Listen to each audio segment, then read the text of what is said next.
Oh.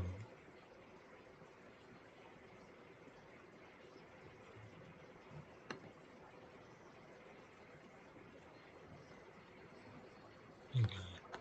So I'm just gonna test. I'm just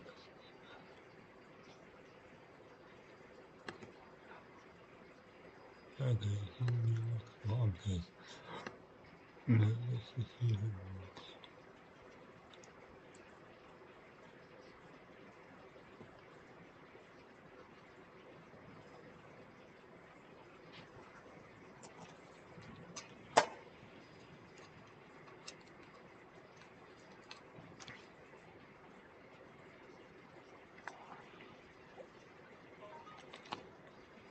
Just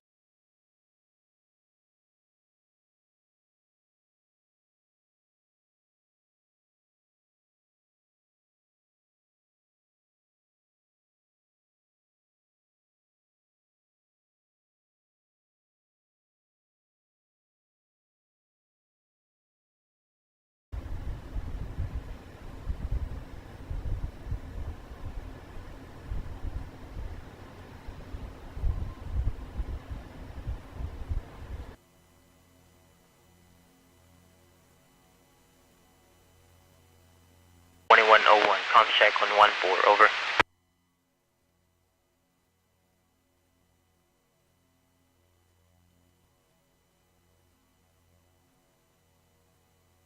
(21-1, 1811). I read you, Lima Charlie, help me, over. I read you the same.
I'm going to start twisting the bow out.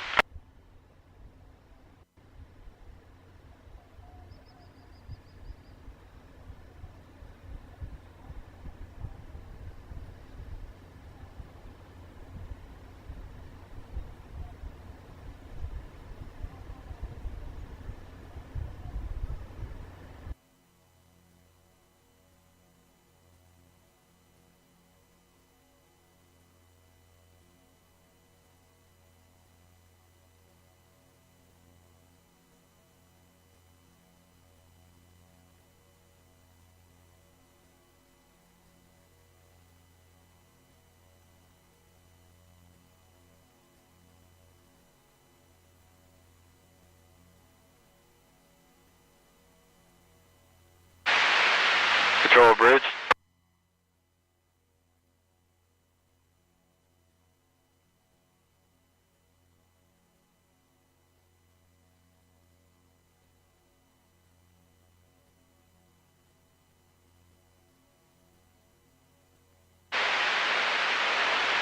Bridge. Control bridge, say again.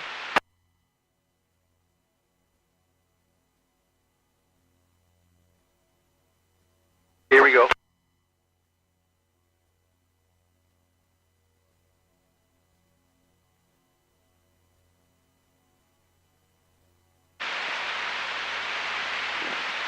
Control bridge, all personnel and equipment are standing clear to raise number 2 scope.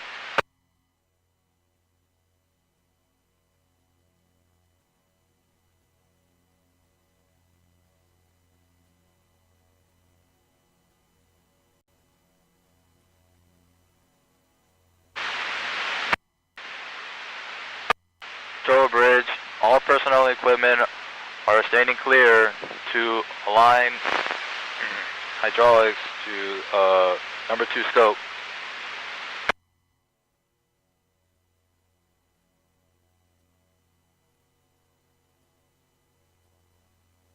Right.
More ahead, do we need to go?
personnel and equipment are standing clear. Raise number 2 scope.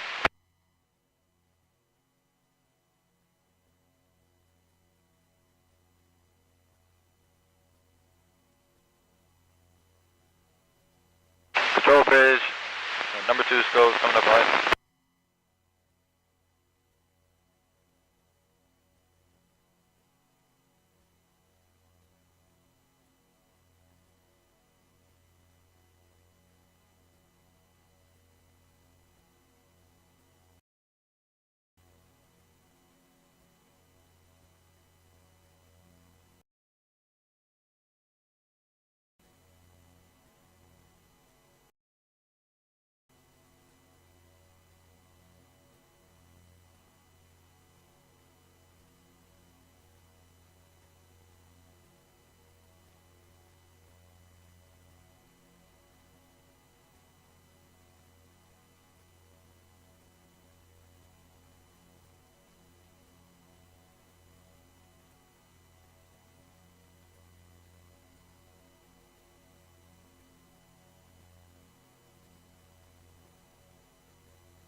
All fast.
Control bridge, repeat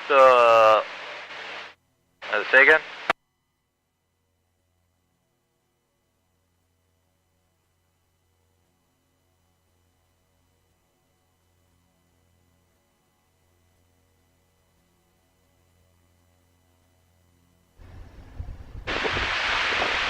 bridge, all personnel and equipment are standing clear. Cycle number 2 scope.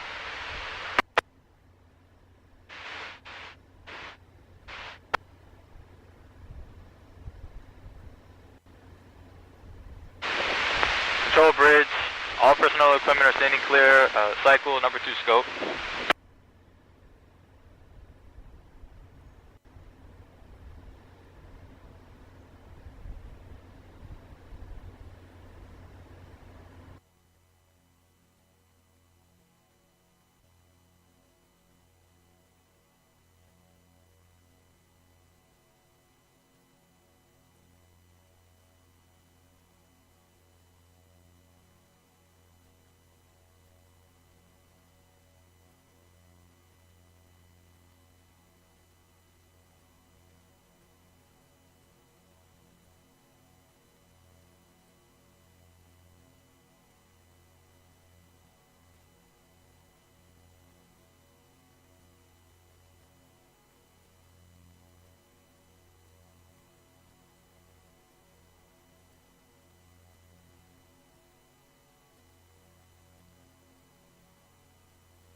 Control bridge, all personnel and equipment are standing clear. Cycle number 2 scope.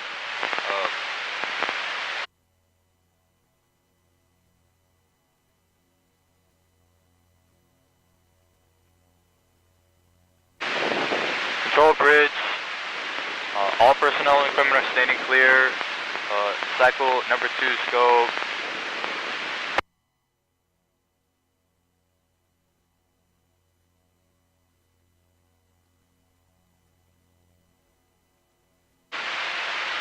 Control bridge.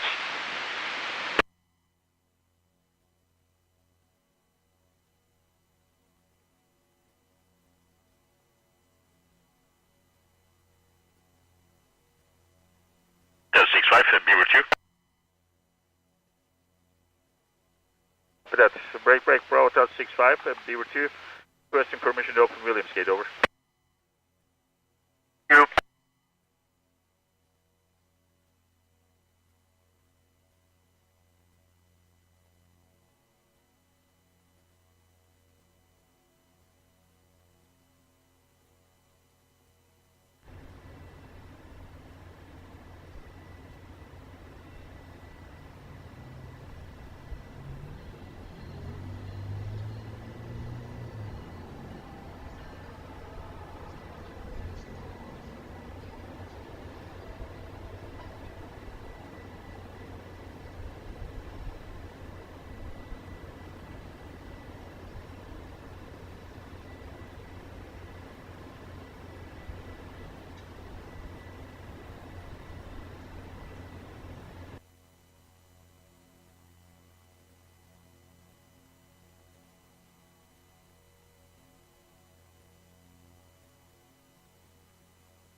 Snyder, California Weather Watch.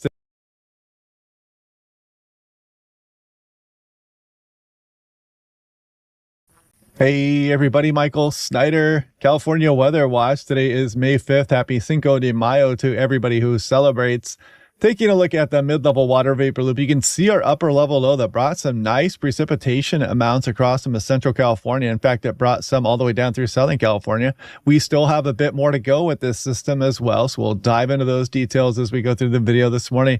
We'll take a look at what is likely to come towards this weekend because we are likely to get some ridging and really ramp up the temperatures. But yeah, we'll dive into that here as we go through the video this morning. So taking a look at what happened yesterday, you can see all the clouds out there and all that thunderstorm activity. It generally stayed across some of the higher terrain here. I didn't see much in the way of lightning activity into the Sacramento Valley. Let me know if you guys heard that or any clap of thunder there across the Bay Area. That is possible, but not a lot of lightning got out over the lower terrain. But we did get that nice precipitation here coming back. You can kind of see the upper level low. It spins counterclockwise and it wraps that moisture back around and pushed that in towards the Bay Area. So definitely a very beneficial system that came across the region. And we go out towards this morning, you can still see we're dealing with some of that precipitation still here this morning. I'll show you some of the latest on the high resolution models and what we can expect. So taking a look at the last 24 hours, look at this. Some areas got up over an inch. Look at that Immigrant Gap. Looks like the ASOS there got up over an inch, almost a half an inch there for Sacramento. If we zoom in a little bit more, you can see towards the Bay Area got some precipitation as well, generally on the light side. You can see the heavier amounts did occur near Lake Tahoe and some of the Sierra Nevada. So definitely a beneficial system. And we did bring some of that precipitation down here. I mean, I don't think Bakersfield didn't actually record anything there. And if you go off across some of the higher terrain, you did get a few there. Let's see here. What do we got? Stubblefield. And we did get light precipitation amounts across some of the transverse range and even down in towards Los Angeles into the basin. Look at that. For Long Beach, the ASOS got 0.2 of an inch of precipitation. So not bad at all. I mean, even down towards San Diego, look at that. 1/6 of an inch of rain. Then you go across the higher terrain and you can see, I mean, Julian, 0.6 of an inch. So yeah, not bad. We'll definitely take it here for May. Now, there's our upper level low here across the state of California. And this is as of last night. Let me scroll forward. That's about where we are right now. And you see the big ridge here across the Pacific Northwest. So that's going to be moving out. And then you can see we get the ridging start to get established here as we go through this upcoming weekend. And that's really going to ramp up the temperatures. Unfortunately, I mean, unless you're into that type of thing, I like to see the cool and active weather. But look at that ridge really get ramped up as we go through the early portion of next week. And not much of a sign of, precipitation thereafter until you get to about the 10-day period. We have another trough approaching the coastline. That's kind of fantasy land, 10 days out. Who knows how that's going to unfold? And then, yeah, we'll see how this all goes. We'll watch that on a daily basis. But if we look at the Storm Prediction Center, you can see the thunderstorm activity for the Sierras today. But by day 2, that's going to be kicking off. That system, probably one more day of any kind of meaningful impact here for the state of California before it gets off to the east.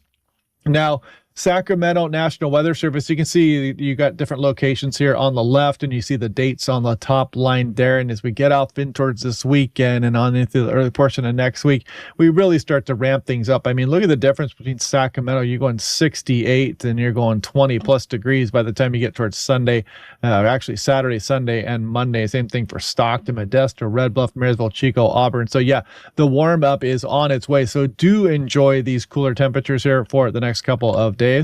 This is Las Vegas National Weather Service also talking about some of the potential for thunderstorms across some of the higher terrain, especially, and you see some of the threats that are associated with thunderstorms. Watch out for the strong and gusty winds and the dangerous lightning. So here we go on the European model. So as we're scrolling through this morning, you can see that precipitation there. And again, we're getting some precipitation through the day today across the peninsula range, and it could bring some light precipitation even into Southern California there. So enjoy those clouds and the precipitation. Let me know what you're seeing. Is it slowing down traffic? Is it making things difficult to get around? Yeah, again, you can tell me that on the Patreon page. But as we go through Wednesday, you can kind of see the precipitation just really cut off. Maybe a stray shower across the Sierra Nevada as we go through the day Wednesday, but then we're going to go on in through Thursday and Friday and not much really showing up. I guess it does show maybe a stray shower there on Thursday afternoon as well, but then that ridge is really going to get established here across the area. And I scrolled all the way out through 6 days, and you can see the precipitation largely from this next system and then not much thereafter for at least a 6-day period. Now, if we look at about 5,000 feet, 850 millibars, you can see this upper level low kind of moving through, and then you see the warmer than normal temperatures. You see the anticyclonic flow there, the clockwise rotation. That's that ridge building as we go on into this upcoming week, and that warm temperatures will be with us as we go into Thursday. Friday, we're really ramping things up. We go towards this weekend and look at that. Look at the temperatures at 5,000 feet really get established here across the state of California as we go on into this weekend. So yeah, likely a warm up is incoming here.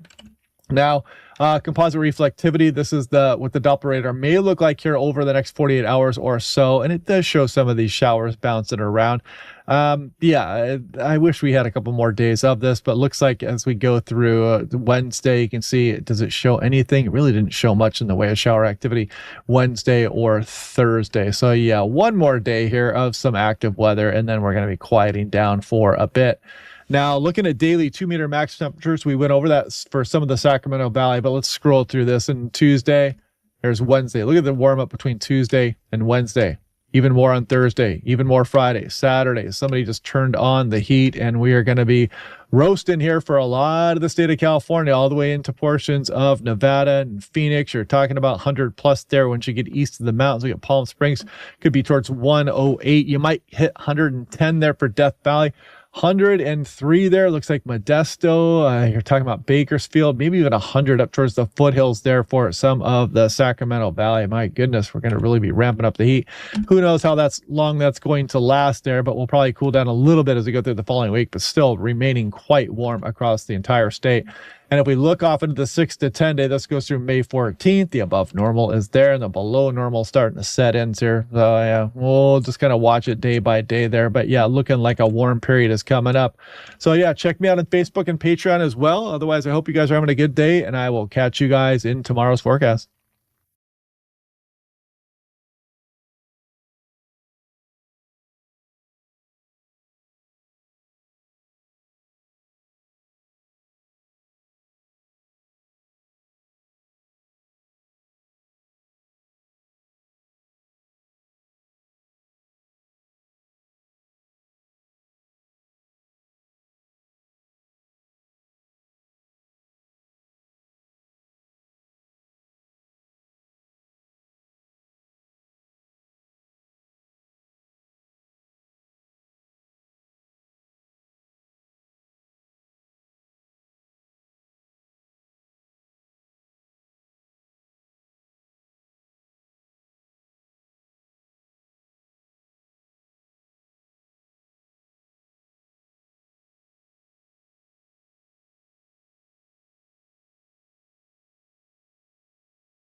Italy and this great city.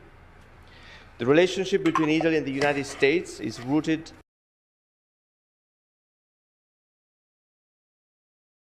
the United States to address this esteemed council and to reaffirm the strong alliance across trade, culture, science, and innovation. It is a relationship that is strategic, certainly, but also deeply human, sustained by vibrant people-to-people connections. And we're sure to see more of it in this fantastic year when the United States celebrates 250 years anniversary. I am especially pleased to be in Los Angeles for my first visit in this capacity, and particularly glad to do so in a city where this relationship finds such important expression. Los Angeles has long been a privileged gateway between Italy and the American West. From design to aerospace, from fashion to advanced manufacturing, from entertainment to life sciences, the relationship between Italy and Southern California continues to grow in depth and ambition. That vitality is reflected in the Italian presence in Los Angeles and Southern California today, a dynamic community of entrepreneurs, innovators, scientists, researchers, and creative professionals contributing every day to the economic, technological, and cultural vitality of this region.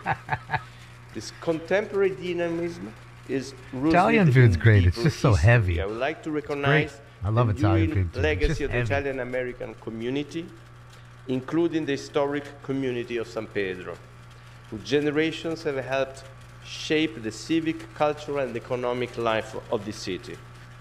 The story is an integral part of the broader story of Los Angeles. The affinity for Italy that is so visible in Los Angeles is shared across the United States. Let's get it. And reflected in the growing interest in Italian language and culture. You may not know, Who but knows, Ian? Italian It's good to is see you, today buddy. the fourth most studied language in the world, with more than 2 million students. Hi, Lisa. And Italy is the leading destination. Congratulations, of the European Lisa. Union It's a to big study win for you abroad. guys last night. These are not simply numbers. They reflect a deep connection Couldn't to go Italy, down 2-0. its culture, Then you and the didn't. way of life to which so many Americans feel profoundly Mark. drawn. As Los Angeles looks forward toward major global milestones, including the great international sporting events this city will host, I'm convinced there is an enormous potential to deepen cooperation between Italy and Los Angeles in trade, innovation, sustainability, Yeah, it does and look cultural like a diplomacy. different angle. It is very much Hi, in Gail. that spirit that we have Hi, Drew. chosen to celebrate our National Day on June 2nd, the 80th anniversary of the birth of the Italian Republic at the Los Angeles Memorial Concilium, Hi, Yo-Yo, Colosseum. Flushing, Daniel. a symbolic venue that will also reflect a remarkable moment linking our job. two How are countries ya? through an ideal Wearing the hat. Olympic relay from the Milano Cortina 2026 Winter Olympic and Oh, that's Paralympic awesome. Games Job. to the Los That's Angeles awesome. 2028 Hope he makes Olympic it in. Games. In that He's sense, funny. our Republic Day celebration will offer a fitting opportunity to honor not only the significant anniversary, but also the unique bond created by this passing of the Olympic torch from one host nation to the next, and to celebrate the values the sport embodies. Excellence, inclusion, Can we get solidarity, to work? and the peaceful cooperation among peoples. Can we get to work? Allow me to conclude by expressing my gratitude to this council for today's proclamation. LA's over there. At and least for they're the working over friendship there it has at the consistently city shown towards Italy police and toward our commission meeting. community. The relationship between Italy and Los Angeles is alive, evolving, and full of Hey, Gloria. promise. And in many ways, this city reminds us of what has always been the bond between Italy and America so special. The belief that diversity is strength, that culture can unite, and that friendship between peoples can help shape a better future. No, diversity between perhaps people who the assimilate city together of is strength, imagination not and reinvention. diversity by itself, It is sir. fitting You're to wrong. recall the words of Federico Fellini, one of Italy's Your religion greatest or your skin filmmakers. color doesn't make diversity visionary better. is the It only doesn't. The realist. people that want to assimilate Italy and has live always believed together in the spirit, in and harmony I know that Los make Angeles things does better. too. Many thanks for your attention. That's what makes Thank you it so better. much. That Mr. part of Ambassador. diversity. Mr. Ambassador, Your Excellency, we just all want to say you are very welcome here. You and your delegation are always welcome here in consider this Take a your job, home, let's go. Los Angeles, when you are visiting. Hope he I wins, also want job to for none, commend I hope. particularly our Consul I'm General. voting for him. Our Consul General, Raffaele I hope he wins. Valentini, does such an exceptional job of being a friend to Hey, Los Frank. Angeles and being a friend and connection to the Italian-American community back to the Republic of Italy. And we are most excited for Republic Day at the Coliseum. That will be exciting. Republic Day. The relationship between Italy and Los Angeles is also so well served by Lila. It's not Democracy Day, Lila are you is such sure? an important organization. I do want to commend Mario Maffetano, Anna Manunza, and the entire board. And you have a special weapon here, sir, in the Honorable Joe Buscaino, who keeps the connection alive. So we want to thank you and bless you in your work. And we look forward to a long relationship because Los Angeles is very respectful of our allies and our friends in Europe through the NATO and through the EU. So thank you, sir. Thank you very much. So now LA is a part of NATO, apparently. And I have, on this occasion, Hysterical. a beautiful certificate to His Excellency Marco. That's what I'm saying, Ian. Nobody even showed up but you. Ambassador of the Italian Republic to the United I think States. Beej of is America. on. Thank is, you, sir. working. I hope She's this out of graces town. your- Thank you very much. Thank you so much, and a big round of applause to the ambassador and the Consul General. I've got Councilmember Rodriguez on the queue. Mr. Ambassador, No. benvenuti a Los Angeles. Oh, look It's at her. wonderful to have you here. It's an incredible honor. And to understand, to fully understand how powerful the Italian diaspora is, you have to look no further than Mr. McCosker, who married into it. And so the power and the strength of the diaspora is very real. And what has really taken shape in San Pedro in particular is really the embodiment And I of appreciate the it, incredible Ian. passion You know I do. of the people love, from bro. Mr. Buscaino, Mario, all of the community that has come together to really harness the treasured Italian culture here in Look Los who's there. Angeles. And it also is Fiery reflected red hair here today, too. At El Pueblo de Los Angeles, where we have the Italian almost orange. Museum. His And hair is so almost I orange. just want to thank you for honoring us by visiting with us today. And thank you as a true passion that my family and I have for everything And he'll be Italian. fine if the flood As comes. a Mexicana, it's a very, what I find is the very close association with how our communities are in terms of the humility, the passion, and the care for one it's, another. And so it's really an honor to have you here in Los Angeles in our council chamber today, and thank you so much for visiting with us. Oh, that's Thank you so much. I think That's I our got homeboy, Mr. Nazarian. Look at these two. Look at these two behind him, sidebarring. I'll just take my colleague's microphone Hysterical. for a minute and just say, Write a note. "Barigalus, Pass it. Chaturachang I'm inspired by my colleague. If she's going to say it and welcome you in Spanish, I'm going to welcome you in Armenian. It's fantastic to have you here. And I'm going to say, Forza Azur is going to be sorely missed this year. I'm just going to leave it at that. But say, thank you for providing the campaign cuisine for all the elections that we have in the United States. Thank you very much. Pizza goes a very long way. Not up to your standards, but thank you for providing that for our Pizza? wonderful working staff. Welcome. Thank you very much. Thank you so much. Councilmember Price. Why don't you tell them Ferraris are nice too, man? Mr. Costa, Oh, look who's here. The Italian The family with us. 12-time Mr. Ambassador, fucking welcome. indicted one. It's a real pleasure to welcome you. During my junior year, I had a chance to study in Firenze, Bella Città. It had a Bella great time, Città. a wonderful experience. Bella I will Città. always be grateful for the connection. Welcome. Congratulations. Mr. Lee. Sit on down, Grady. Thank you, Mr. Ambassador, for being here today with us. I see Laser Lady It's a back there. Special part of my life in 1994 when I was backpacking through there. I stopped in a small little town called Loseto, right outside of Bari, and they named me honorary mayor. This was in '94, so I don't know if it's still good now. I bet they did. But I bet they did. Just a couple weeks ago, I was Vipo, on, thank you for the in 62 social media months. in Italy, by sick Mr. bit De warrior. Laurentiis of Thank you, Napoli. people. He posted because I posted my picture of Napoli there in my as my second favorite team Herdy? after LAFC. I just want to say that welcome to us. Hopefully and, soon, your Herdy. Beautiful country, and just appreciate all the partnerships we've had over the years. And thank you for Joe Buscaino. Remember, when you're indicted on 12 Thank you so felony much counts, again, Mr. McCosker. there's a Thank lot you, Mr. going on. Ambassador, to our Council General, There's a to lot going on. Council Member Buscaino. I see the leader of our Department of City Planning, Mr. Bertoni, is with us. So we want to recognize him and let you know that you're always welcome in Los Angeles.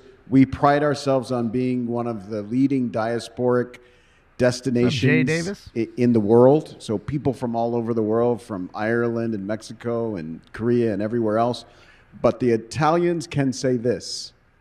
The city of Los Angeles has only one city council chambers, and it is named after John Ferraro, a great Italian-American. And so welcome, welcome, welcome on behalf of the 4 million people of the city of Los Angeles. What's up, Rob? All right. Hi, Eric. Are we ready, Mr. City Attorney, do work? with our appeal? Are we ready to Yes, do so some work to today? Reiterate, there are, for this matter, this is items 3 and Look at his 4 hair, on the still ain't council combed agenda. There is one applicant and 2 appellants. They will all be given an opportunity to speak. Fuck. The order in which we are going to go Damn is we're it. going to start with appellate number 1. What's going on? And or their representatives. That is Eric Zimmerman. They will get 5 minutes to present. So if I could please get appellate number 1 or representatives for appellate number 1, again, Eric Zimmerman, to please head to the podium. After that, we will move on to appellate number 2. Lazaros Pound of ground, how are Metropolis. you? Good morning. Apologies for the pronunciation. Beach. You will She's also here. get up to 5 minutes. Again, it is up Happy to Tuesday. the parties to determine how they would like to divide those 5 minutes. Finished Tony's So if you coffee today, have Beach. The representative plus their attorney. The last it's cup up to of you to split Tony's. it, but the party itself only gets 5 minutes total. Following applicant number 2, we will then move on to appellant number 2. We will move on to the applicant, that is Jason Grant, / the owner Vista Views LLC. Good coffee. And after Some bag? all of the parties have presented, we will also hear from the department. Great. So with that, are we gonna get you to work? Both the When are we gonna hear the representatives for public Eric Zimmerman, the yell at appellant you? number 1? Yeah. Okay, so you have 5 minutes. Go I'm ahead. here for the public to yell at you. Hi. That sign's way too Thanks, big, by the way. for hearing me today. So yeah, my name's Eric Zimmerman. I'm a renter on Roble Vista Drive, where we're talking about. I live at the end of the street at a cul-de-sac, and I'm a renter. I don't have any Eyeglass crashes. financial stake in this, honestly, and no property value to protect. That's not why I'm here. And I don't work in real estate or anything. I work for a food company. That sign's too big. Don't hold it up. Because if That's if Spindler or a little bit Herman about were me. holding it up, I'm here 'cause I they'd live yell on the at him. street. I know what it's like. I lived there for about 4 years now. It's a single one-lane. I'm sorry. Can you get a little closer to the mic or raise the mic up? Is so that we better? Can, yeah, better. Okay, thanks. Funny how they can hold So up I big live on the signs. street. I know what it's like. I lived But here other for people 4 can't. years. Got With it. no construction happening, cars are constantly getting stuck. It's a dead-end street. Thank you, OCB, for another dono. Let's go. Even with trash trucks, delivery trucks, it's very congested. Pavement is crumbling. The street's so narrow, they banned Waymo. They don't Thank even you, let the OCB. little food delivery trucks on it. Appreciate you, buddy. So that's what we're talking Yeah, about that's- here. The project I don't is care. to I'm add still a voting for him. 29-unit building on the side of Hopefully the street. you are too. 3 weeks ago, I filed a Public Records you're here, Act I don't to think you're request here. everything related to this project, and I spent the last 5 days going through every document I could. So everything I'm about to say, I can point to a specific She just gets document, up and leaves. email, a letter, a memo. I'm not interpreting, I'm not inferring, Fucking I'm reading cow. from the city's own files. And the files are surprising, so I'm going to try to hit 4 points in 3.5 minutes. Why didn't she get up and One, leave when the Italians were there? misrepresentation. So at a hearing about a month ago, the developer Huh. stated on the record that the street is Huh. 26 feet wide. We measured it, I measured it, it's 20 feet wide across the whole way. With parked cars, it's more like 14 feet wide. That's like 30% overstatement, conservatively, of a street where they're proposing removing 23,000 cubic yards of earth, which gives you a sense of the scale of the project. Developer described himself Is as she highly eating? collaborative with the community. Let's see. No one from their team has contacted me, so Let's see her speaking for eating myself, just yet. we've been asking Sneaking it, basic maybe. questions about the daily truck trips. The street impact has not been answered. So when the information being provided for the board to make decisions is inaccurate, that's problematic. Point 2 is the exemption doc. The legal basis for the whole approval states in the document the site is not in a fault zone. That's it, Beg. Not accurate. It is within the Hollywood fault zone. Now, a fault rupture study was done and cleared the buildable area. That's fine. But the exemption doc doesn't say that. It just says fault zone doesn't exist. And we have 5 city documents that say it does. So the correct disclosure would have acknowledged the zone and documented the clearance. Instead, it was just omitted. And that's not isolated. There's an air quality study done.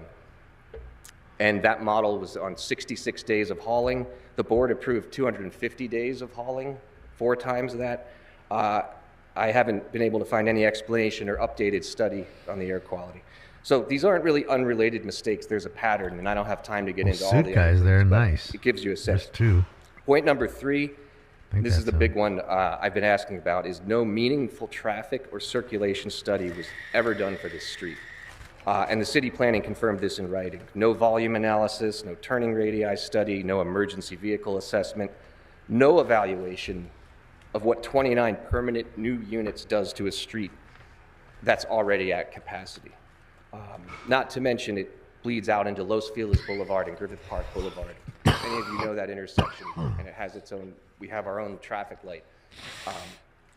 I need to say no more if you've been at that intersection. Point number 4, and I'll move quick. The board, during the last appeal, in the final action letter, changed 4 things. They changed staging from on-site to off-site, flag attendance increased, they added a pedestrian crossing guard, and required workers to park off-site. All of those additions is the board acknowledging that the original approval was not adequate. And even in the own city planner's writing, I'm quoting directly, is we need to bolster the CEQA record. So the last request has nothing to do with the documents. If any of you live in that area or driving by, please just take 2 minutes and drive down the street. It'll be worth more than any words you hear today to see it in person. So I'm not saying the project can't be built. With proper studies it might pass, and that's fine. I'm not opposed to expansion. I'm for it. What I'm asking is fix the document and do a proper traffic study before any ground is broken. I was having tacos tonight. I don't know, maybe me. Thank you. And with that, we are going to move on to the second appellant. The cardboard Ayatollah is in the chat. Who's the cardboard Ayatollah? Go ahead. Anonymous. Thank you for giving me time to speak. You can hear me okay? Yes, we can hear you, unfortunately. I'm representing Lazarus and the neighborhood community of Roble Vista. Several formal appeals, including Lazarus's, were filed in opposition of this hauling route. And I'd like to highlight some of the key reasons why the approval should be vacated and the hauling route given the serious scrutiny it deserves. I myself am a renter at the very end of the cul-de-sac on Roble Vista, where the car, waste, and delivery truck turnarounds already create multiple daily problems. I also want to be very clear that I'm very much in favor of more housing. This is not the issue here. This approval was issued in violation of the city's municipal code. The developers did not originally disclose the location of staging, nor the maximum gross weight of the loaded trucks, both violations of the municipal code. Both issues raised by the community members during 2 previous public hearings, and both failed by BBS staff and the Board of Building and Safety itself to identify a remedy.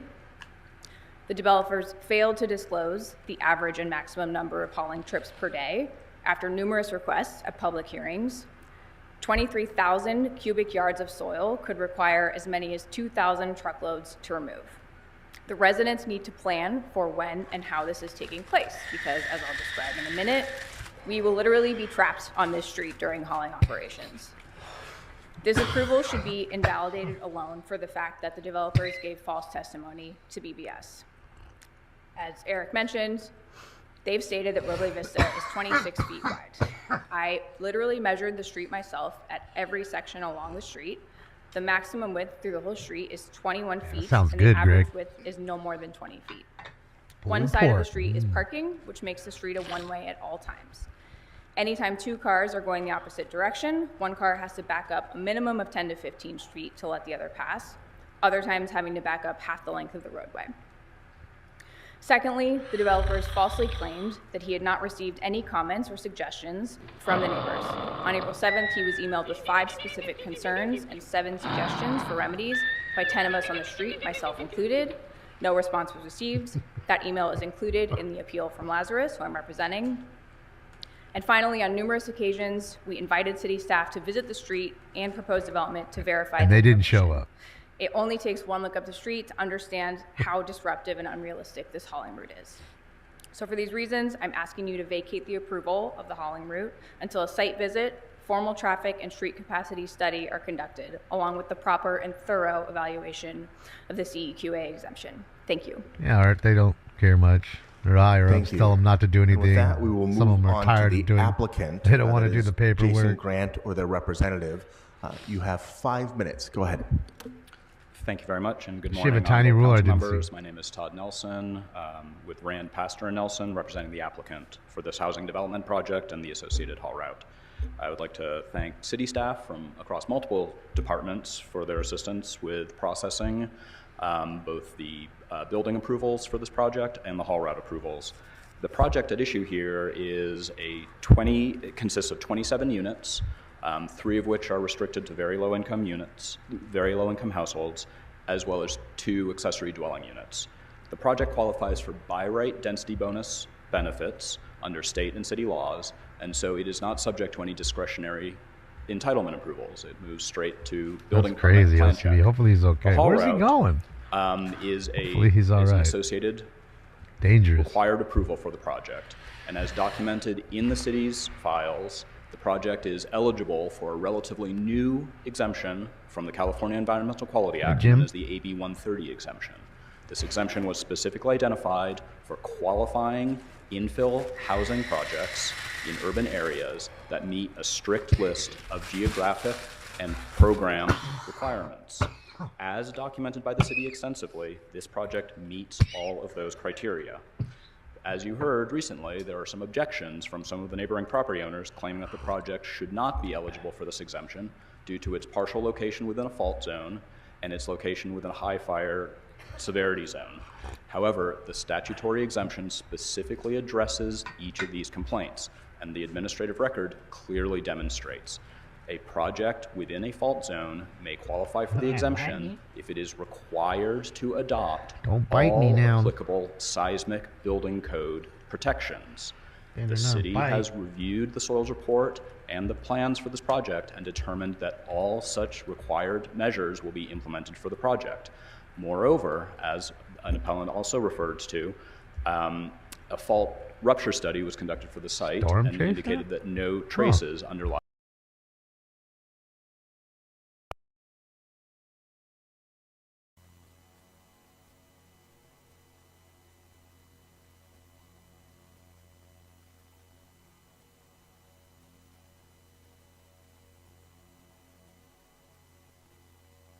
Current copy.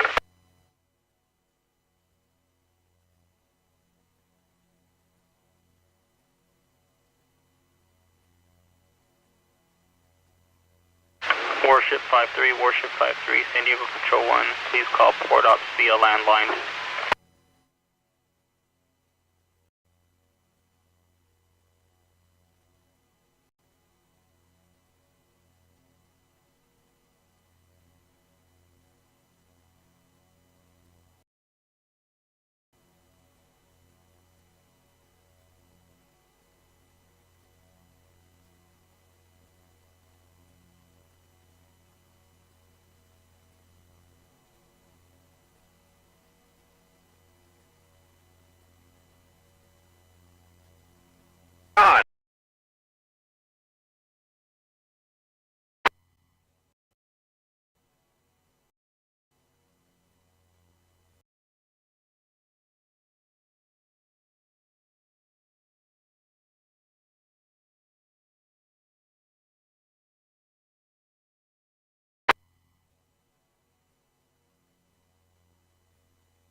Got it. Shano. Legacy.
What's up?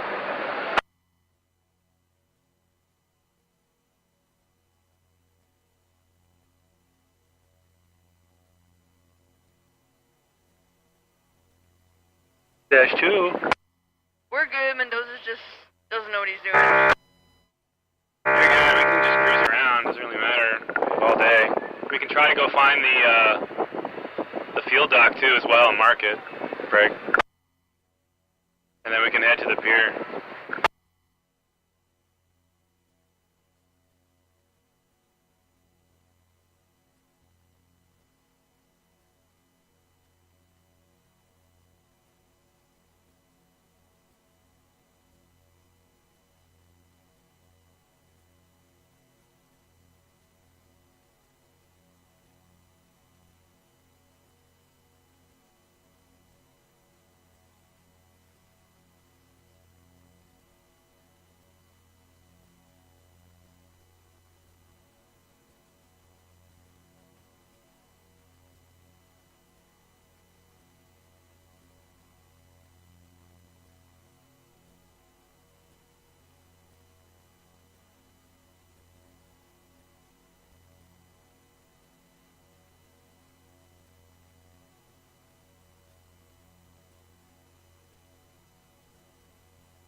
Warship 90, Peregrine off your starboard side.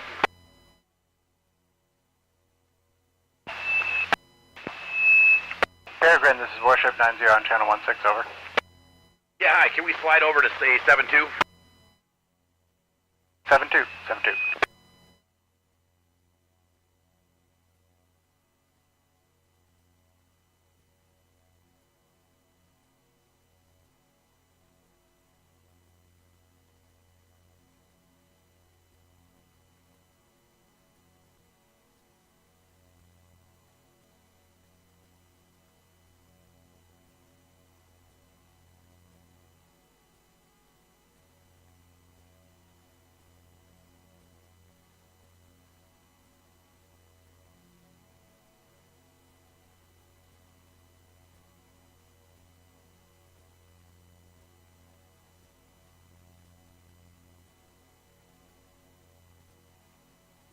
All Beavers Control 1, change 3 has been sent.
Showing copy.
Control bridge, personal equipment are standing clear. Raise number 2 scope.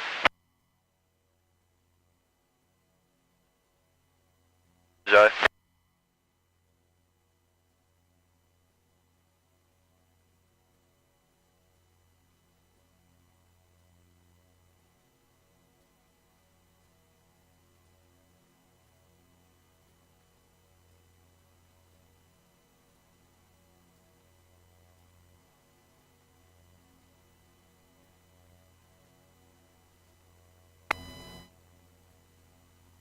What do you want?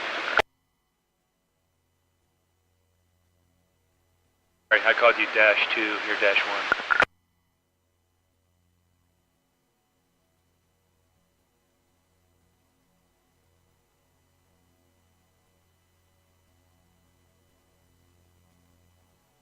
Briggs, pass, or do whatever the...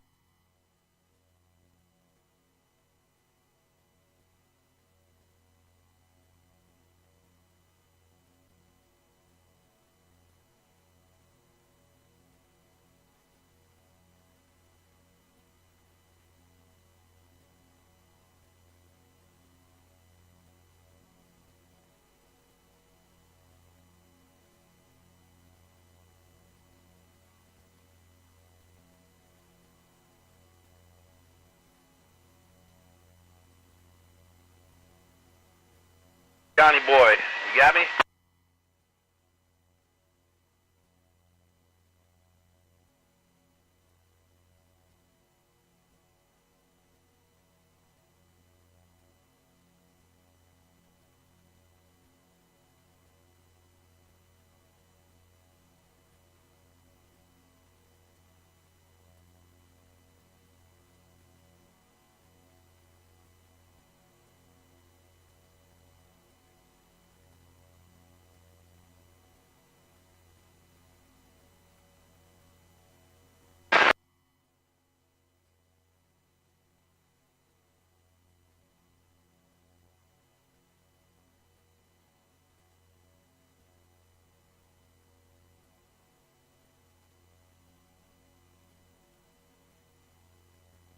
I guess not. That's alright, I'll call you on the phone, all good.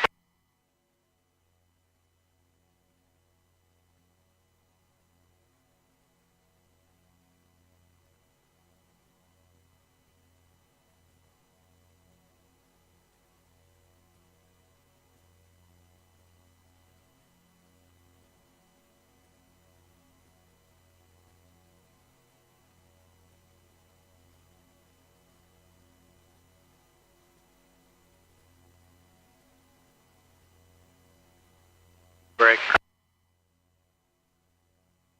We might have to save some space with all of their creeks in the water. Break.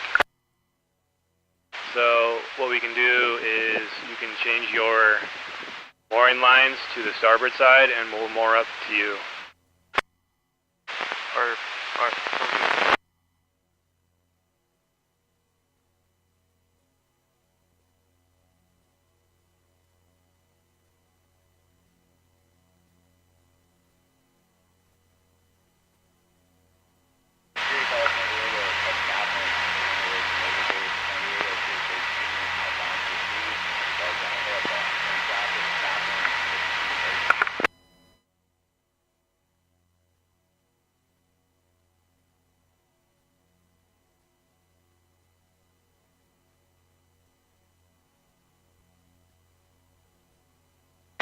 A nice pile of common dolphins headed north here.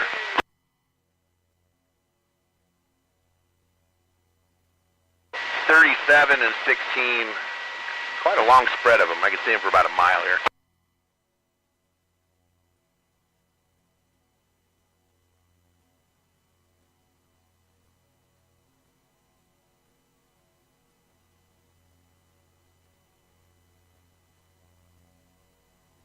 Check, check. I'm sticking to the SOSI policy today. It's straight out and straight in, okay?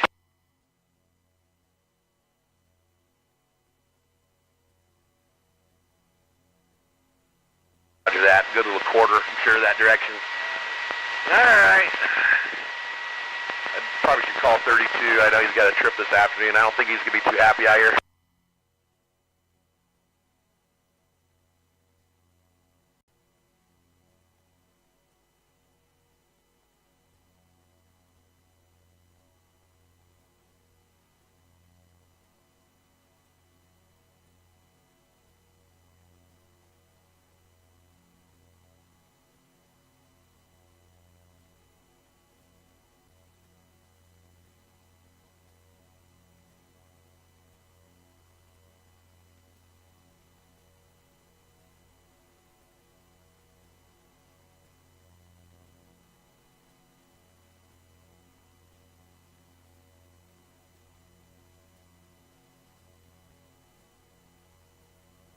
Securite. This is U.S. Navy Warship 1-4 underway at time 1100 from Bravo Pier. Naval Base San Diego. Securite. This is U.S. Navy Warship 1-4 getting underway at time 1100 from Bravo Pier to Naval Base San Diego. Standing by on channels 13 and 16 for all concerned traffic. Warship 1-4 out.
Control bridge test.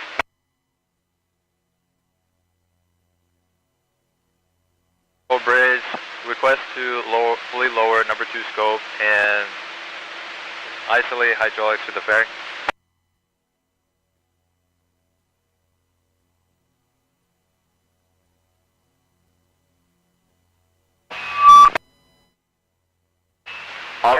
Peregrine, this is Warship 90, channel 16, over. Alright, go for Peregrine. Standing clear, lower number 2 scope. Peregrine, request to switch to 72. 7-2, good copy.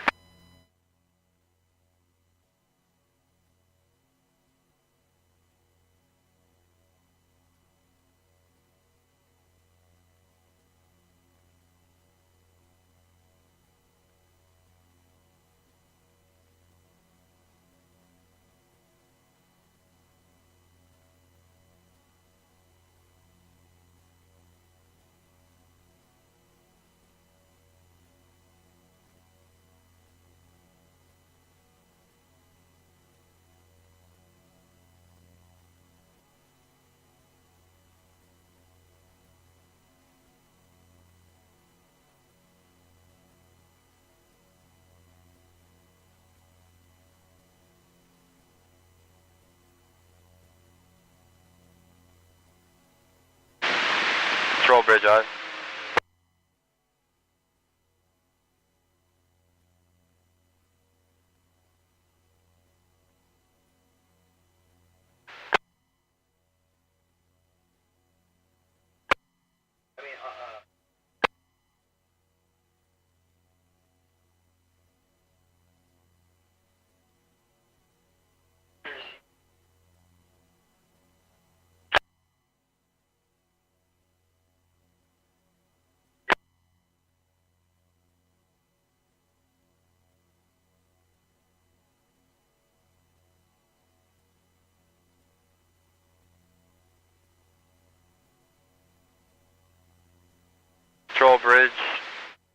request to raise number 2 scope to Bridges Mark.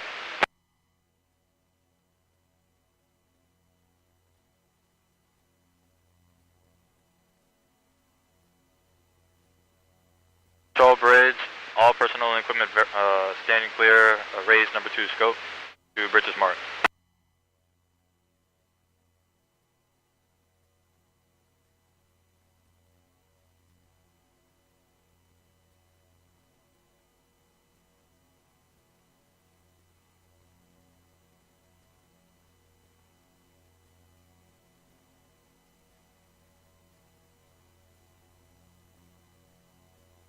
Control bridge Mark.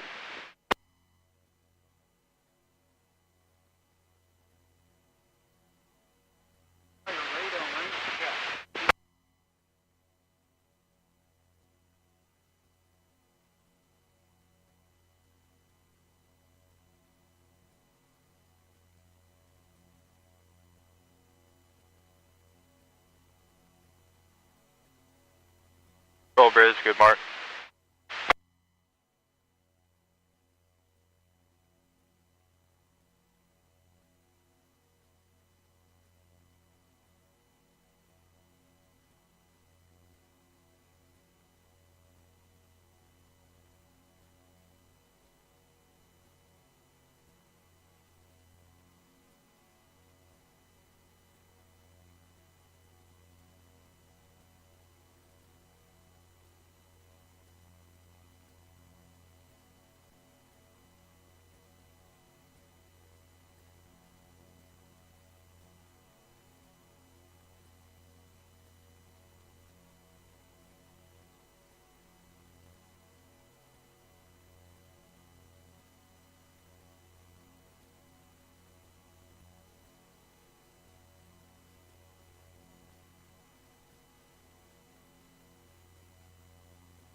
Control bridge, request to raise number 2 scope to Bridges Mark.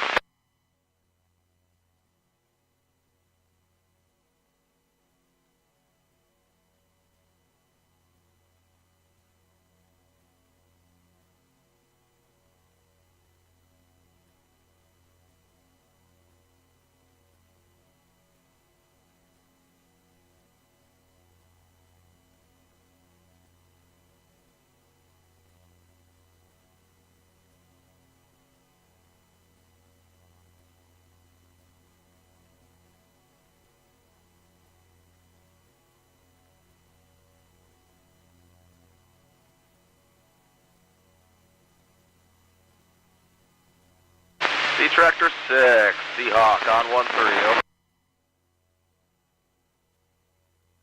Seahawk, Tractor 6, go ahead.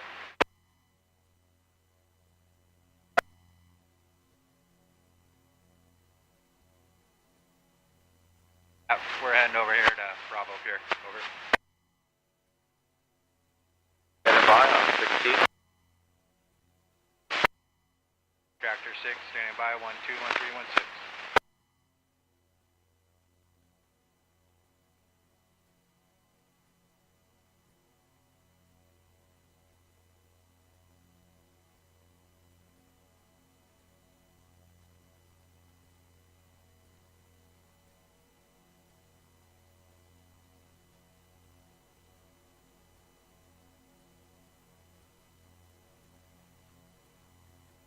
Set off right now.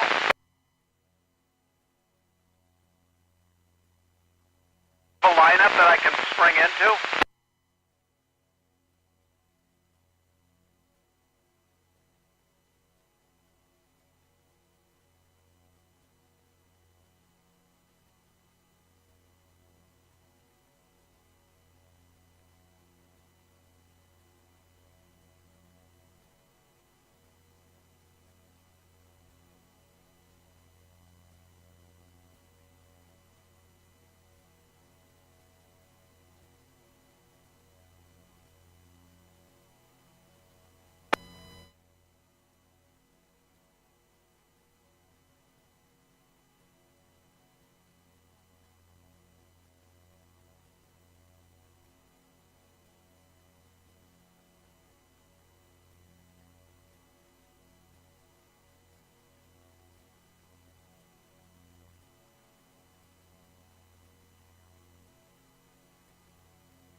Bridge, request to lower, fully lower number 1 scope.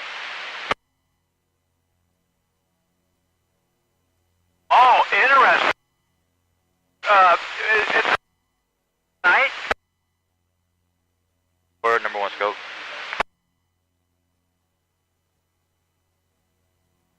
Number 1 scope.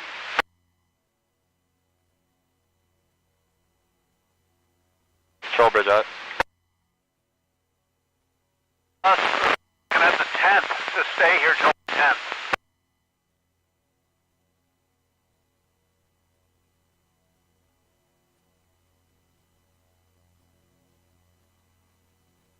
Control bridge, good mark.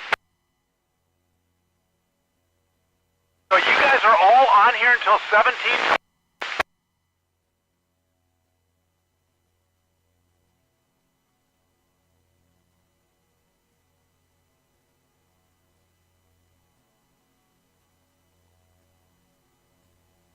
Okay, copy. Okay, you guys got it all.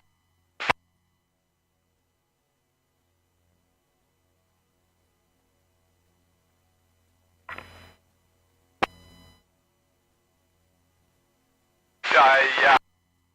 Nah.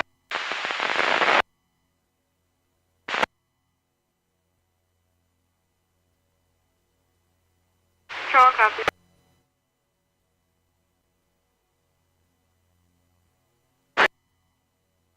Okay, you answered.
Control bridge, request to lower number 1 scope to bridges mark.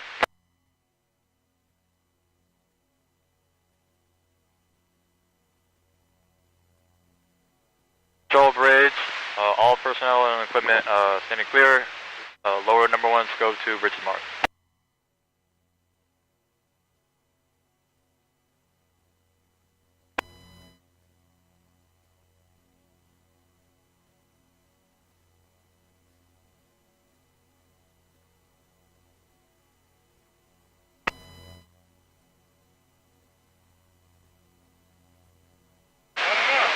Control bridge, good mark.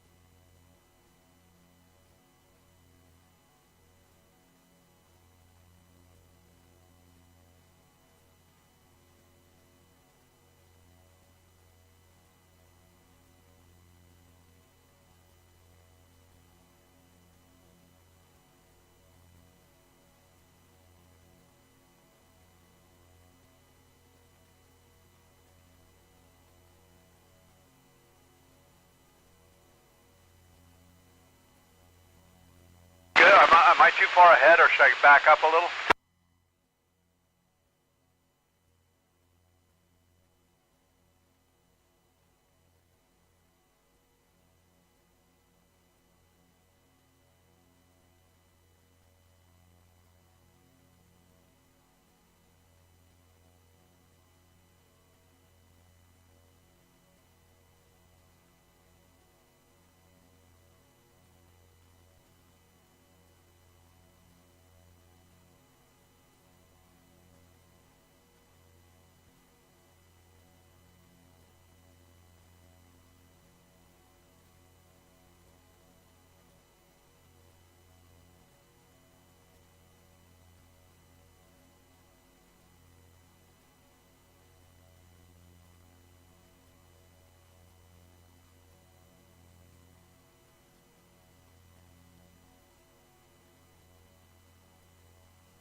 Coming back.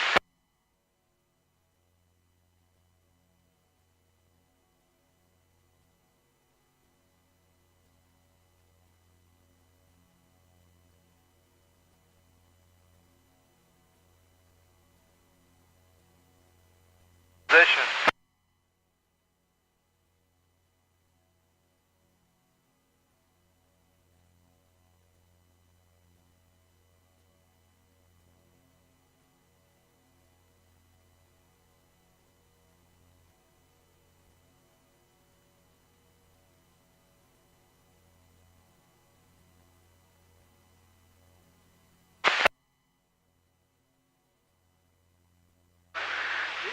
Control bridge, request to lower the number 2 scope barrel.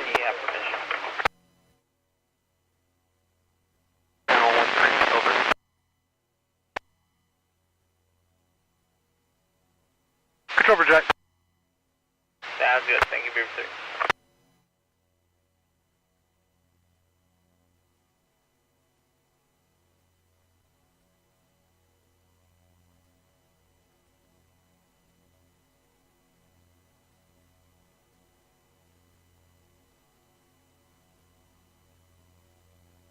Motor vessel in the vicinity of Julia Pier. This is Warship 14 off your bow, hailing you on channel 16, over.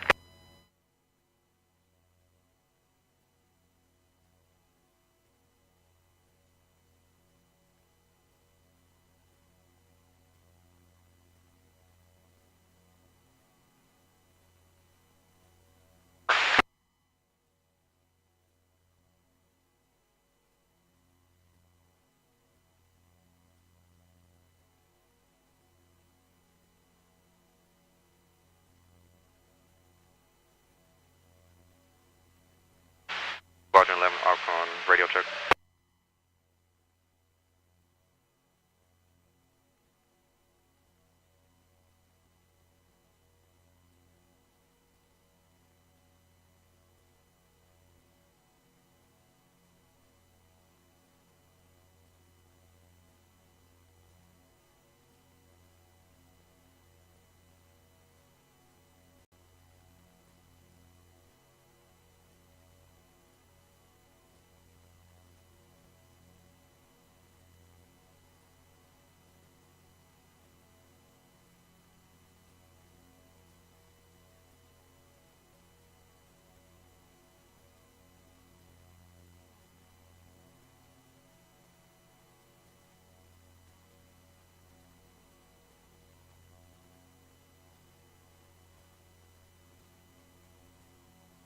Okay, you let me know what you need.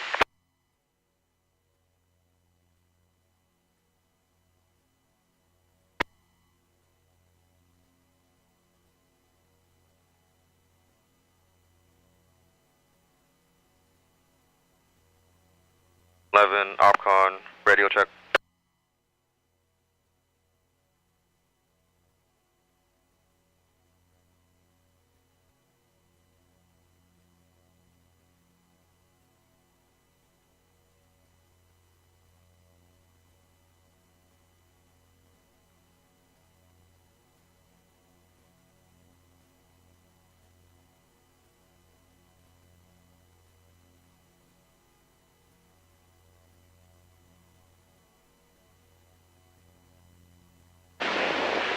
Control Bridge, request if sonar can support doing their stuff right now. Warship 14, Warship, that's Catherine, channel 12.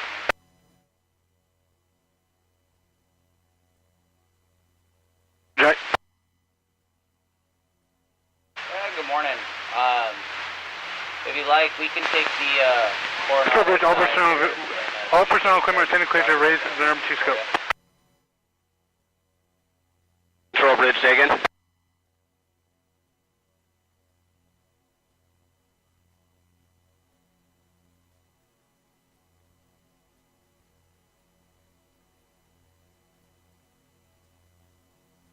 Can't take the Coronado side here, warship coming.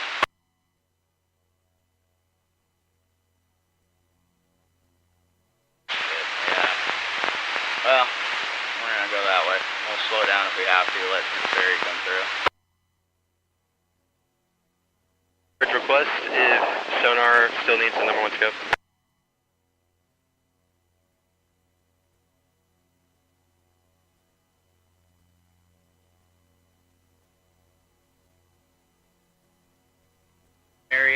Marietta, Catherine on channel 16. Good morning, Marietta back. Good morning.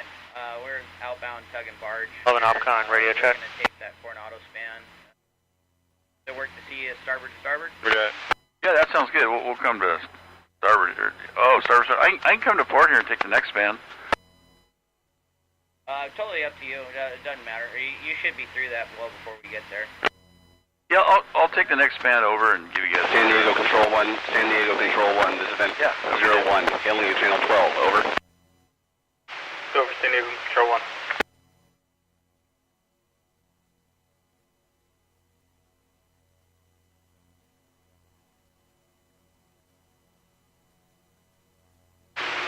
Event 1, San Diego Control 1, copy 1300 with Tractor 7, Tractor 6, Tractor 11, Captain O2 on board. How copy?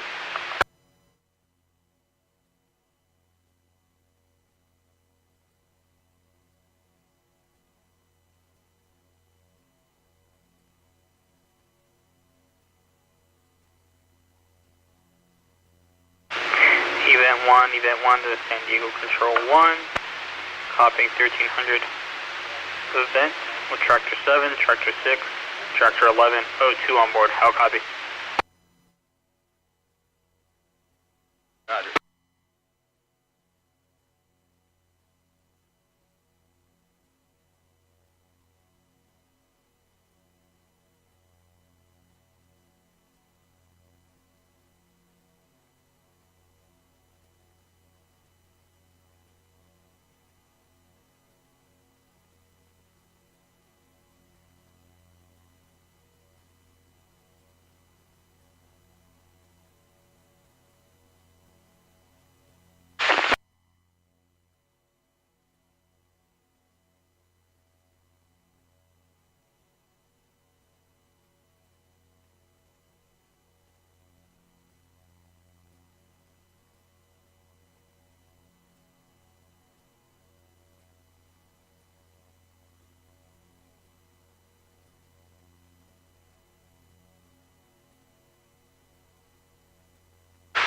Warship.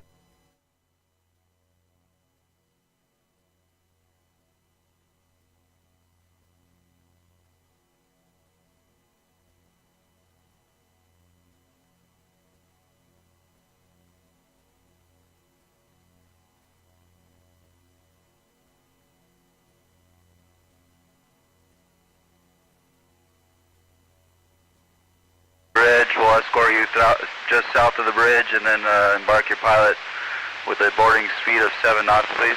Over.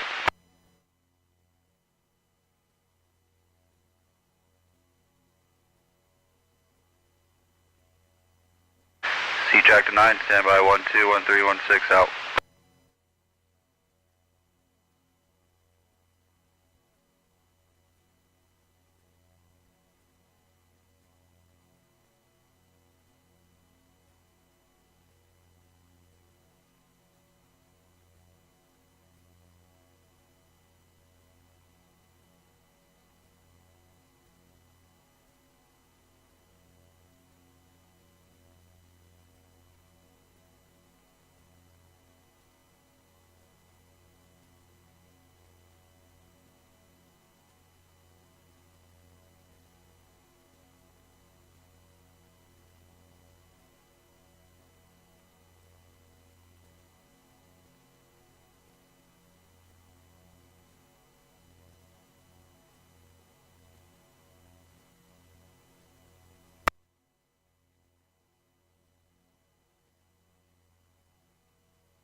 Sounds good. Great job today, and hey, we'll be in touch, okay?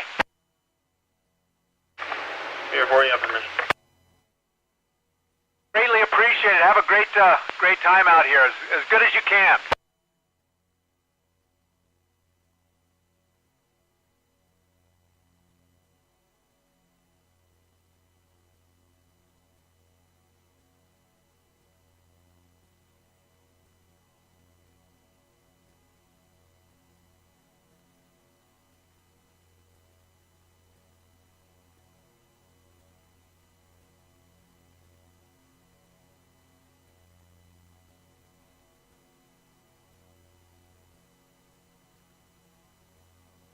Personnel from the St. Clair to lower number 2 scope.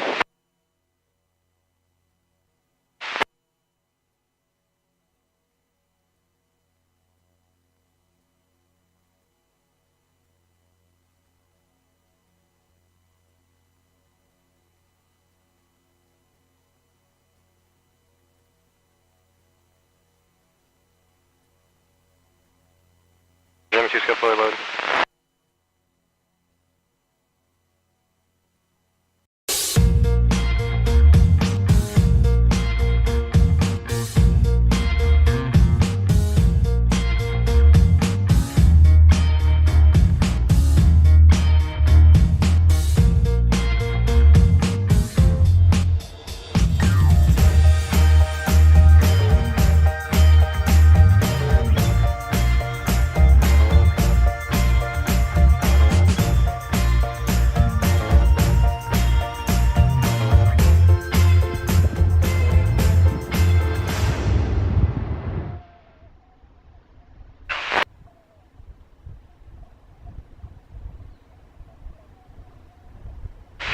Silvergate moving. They're going to be, they should be when we get up there. That's an important one. Any sort of crossing situation like that. Good.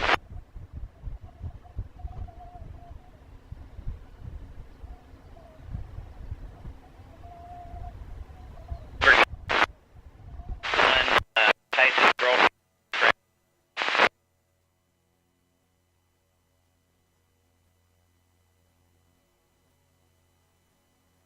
Bridge number 2 scope barrel and fairing fully raised.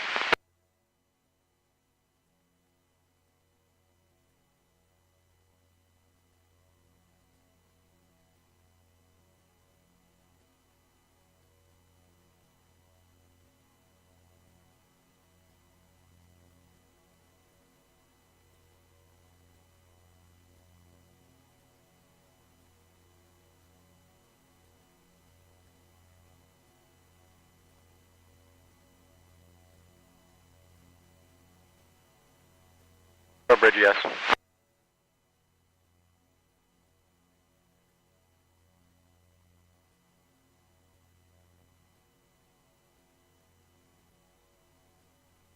Bridge number 1 fairing is not up.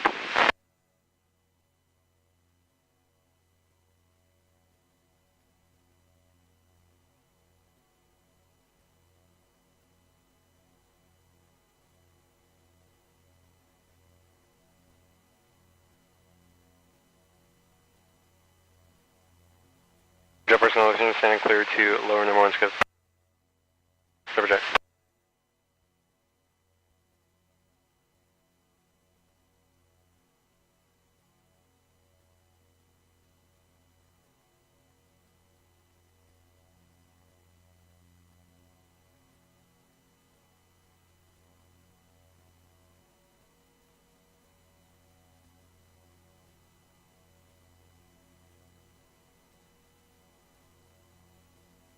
Jet.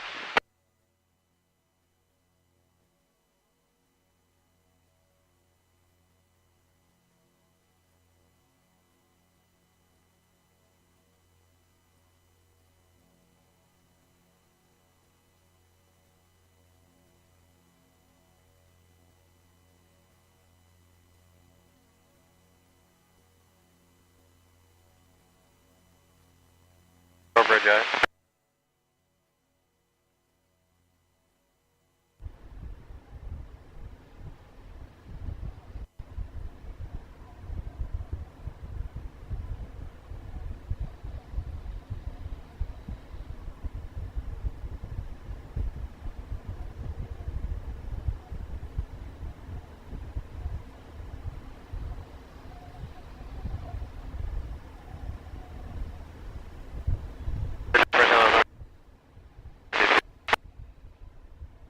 Cover that.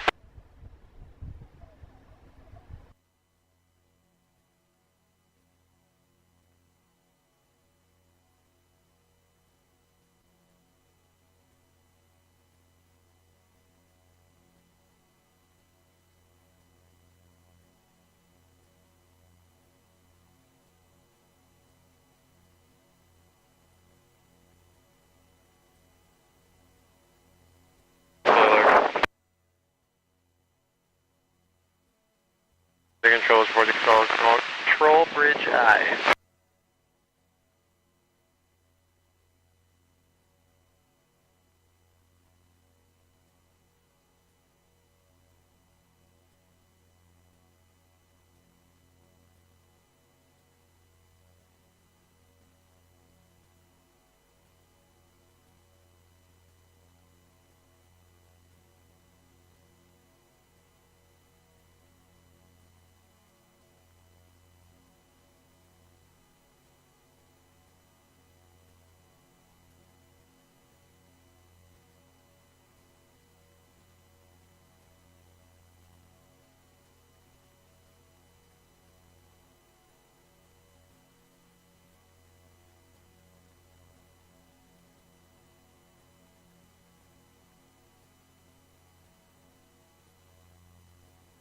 Roger.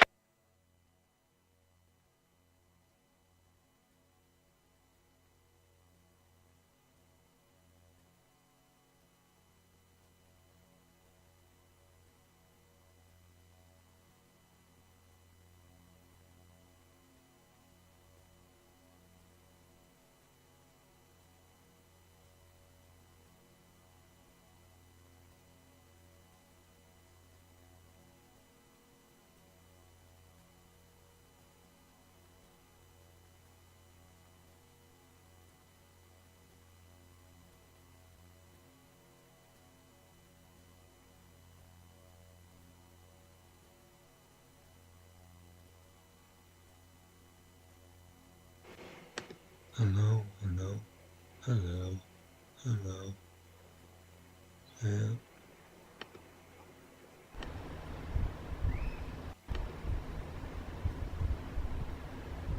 Hello, hello.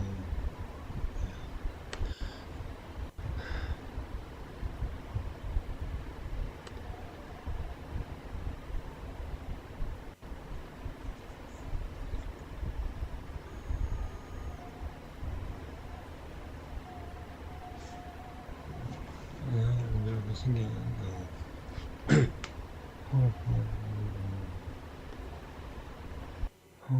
Hopefully, yeah, Ellie knows next week. Years? My honest answer to that is yes. Yes, it is certainly a possibility. I promise I'm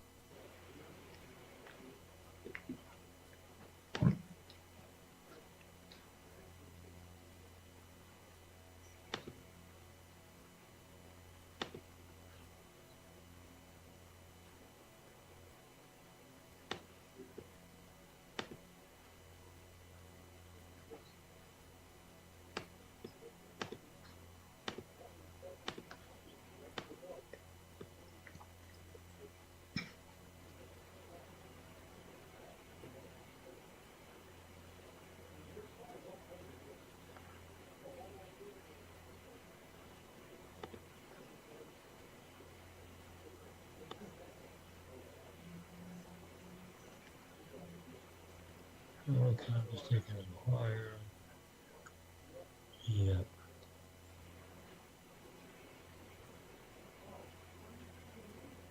I'm not out of 10. I'm out of 10 in a couple of days. Oh.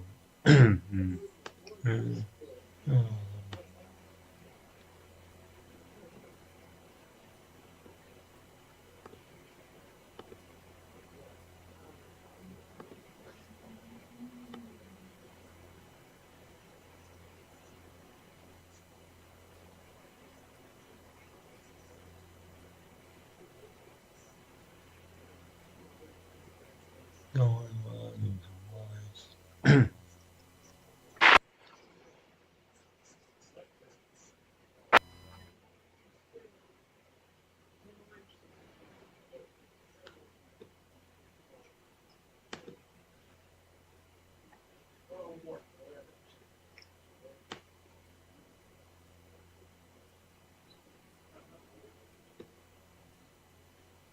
Exterminator headquarters, we are targeting an isolated guerrilla hail threat this evening along the dry line.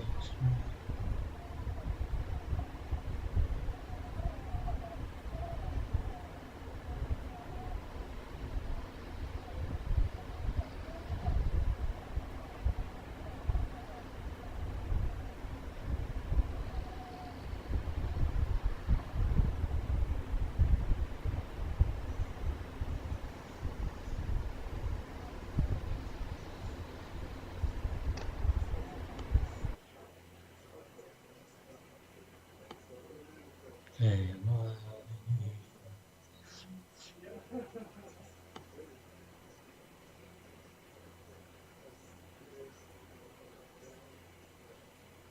fire. Yeah.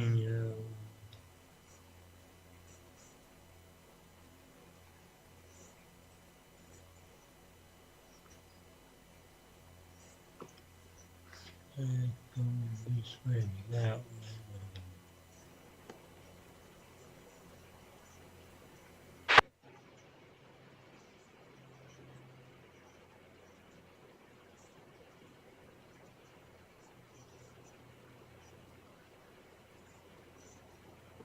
I don't know.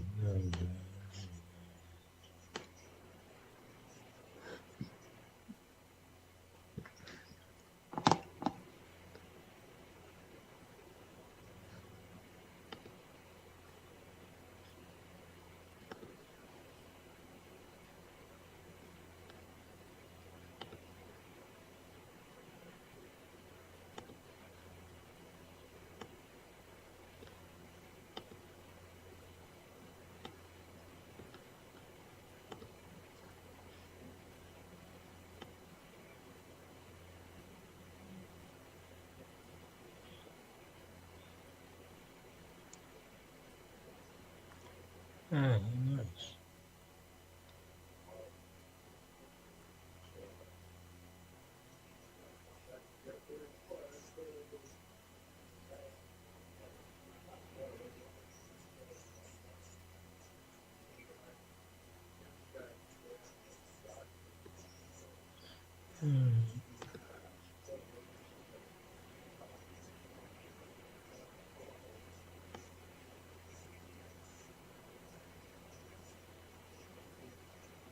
My plans here.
Well,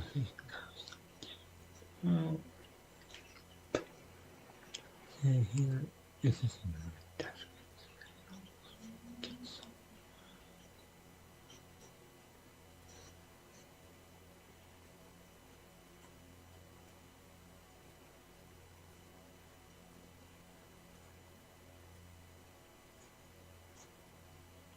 That's cool.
Really, it is not really serious. Just Crossing the bow.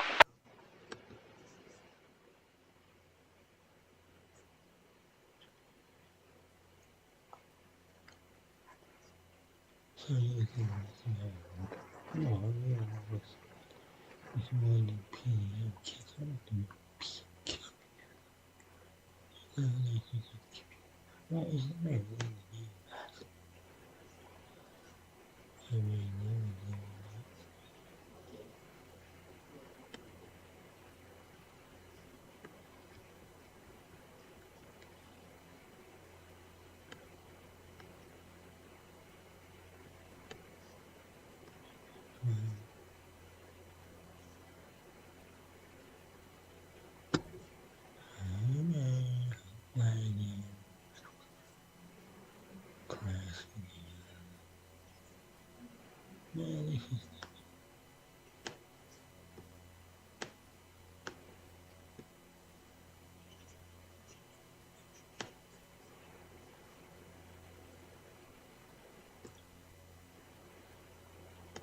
Squadron 11, OPCON, radio check.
Blue leader Horizon 16. Blue leader Horizon 16.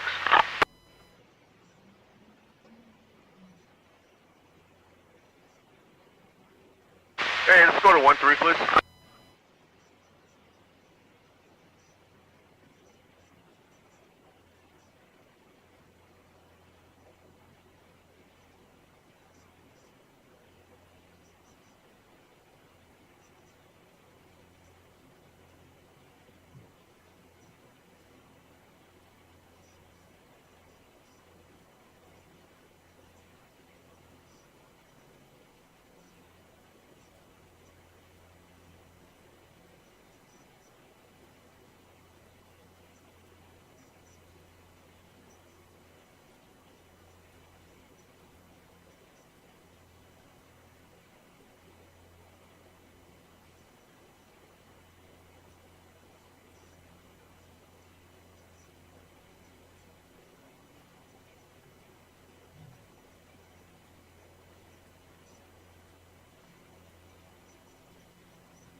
Got it, thanks.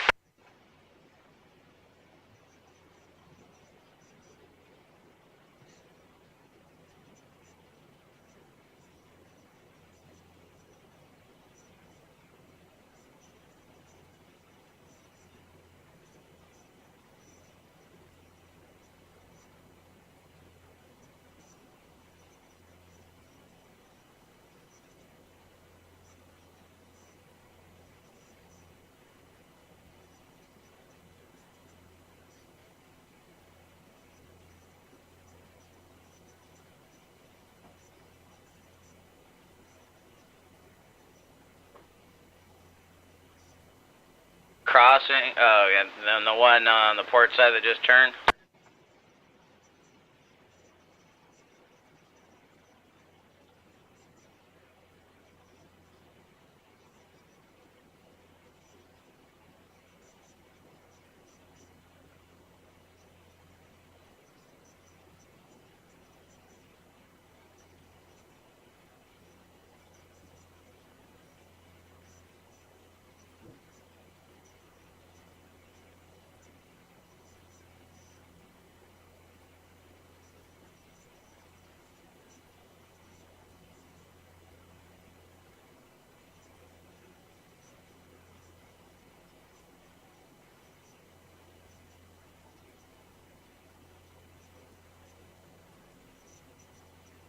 Oh, man.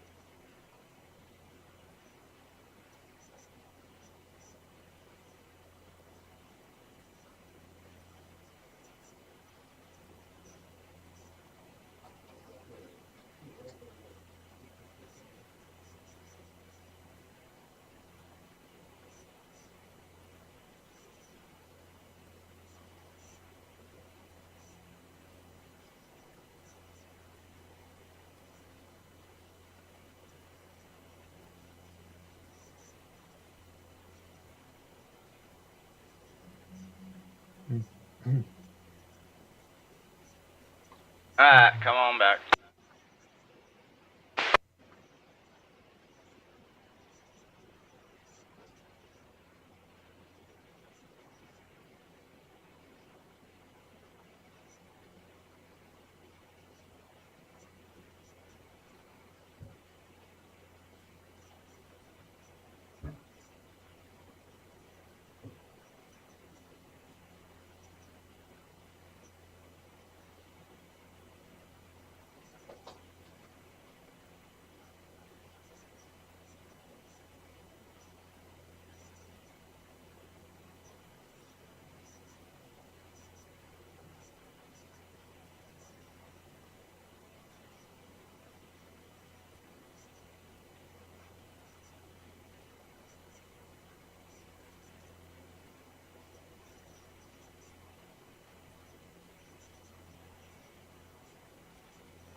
Check, check.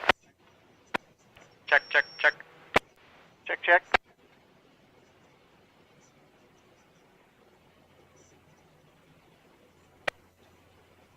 Try again. Check, check.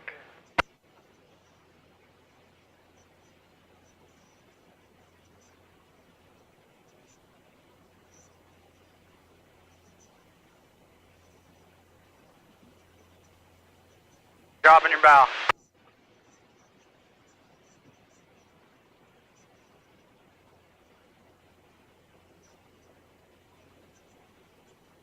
Check, check. Copy, copy.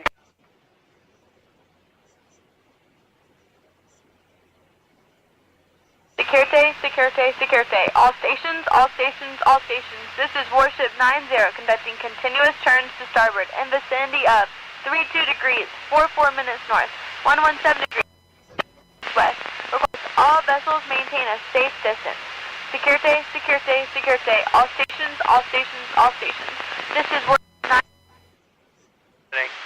in vicinity 32 degrees, 44 minutes north, 117 degrees, 26 minutes west. Request all vessels maintain a safe distance. This is 10 standing by channel 165.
If I take off the starboard lines, the wind will push us off the port.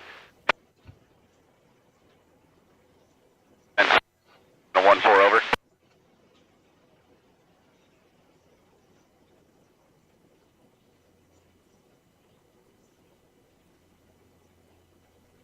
Tango 01, this is Squadron 11 Alcon.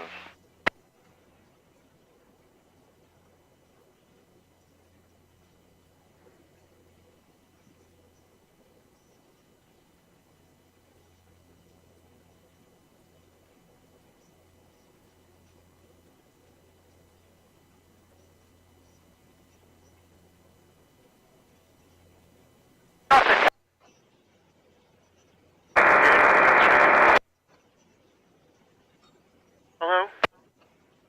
Yeah, I don't have any squelch. I don't have any receiving on this radio. I have one in the ditch bag, I think, but let me try a different channel. Hang on. You're coming through. You're coming through, though.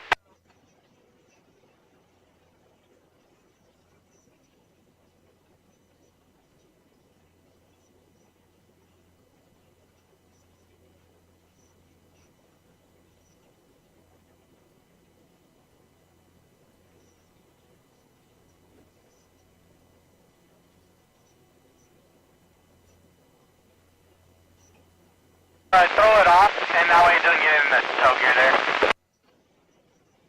Okay, thanks, bud. We're just coming up to it now.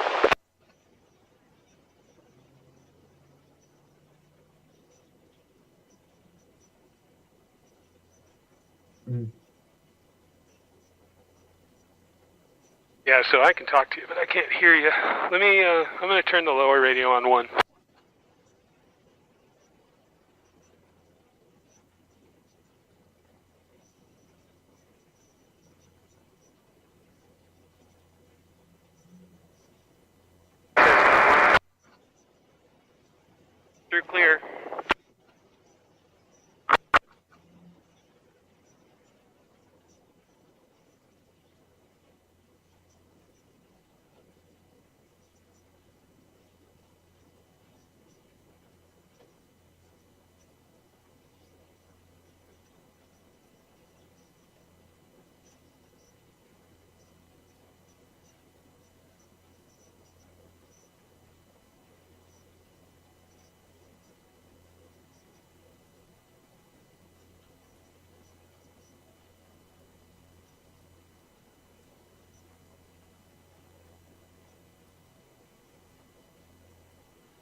Want you to, before you put that stern line away, grab some of this new line up here and kind of match it. Make sure you give enough room for the eye too, but I'll have you make a new stern line tomorrow when you're sitting up on the barge.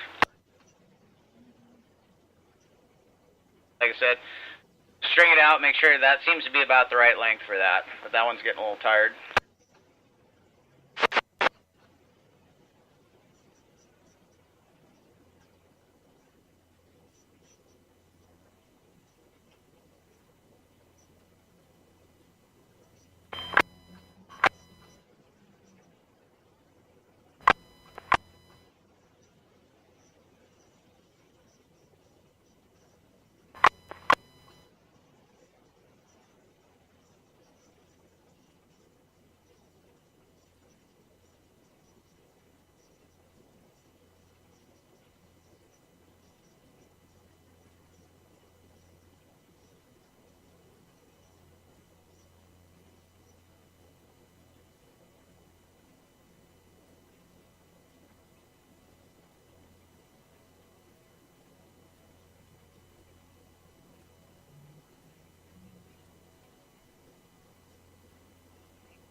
Okay, if you want to measure it out and cut it right now and just have it ready, and then because tomorrow you're not really going to be able to measure it because it's going to be in use, right?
Security. This is Motor Vessel Spirit of San Diego going to be conducting man overboard drills in the vicinity of Costera and Island Prime. Request that all vessels maintain a safe distance away from my vessel.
Tractor 6, C Tractor 6, C Tractor 6. This is event 01, hailing you channel 14, over.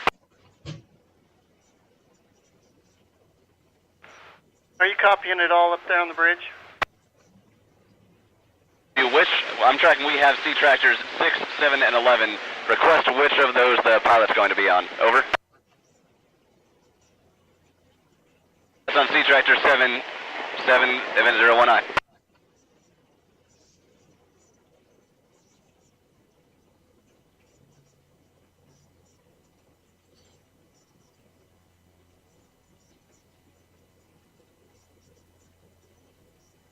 That's correct. Bow planes are retracted. Understand coming alongside on our port bow. Over.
Cobb, off the deck. We've got C tractor 7 coming along. We're going to bring it alongside port forward.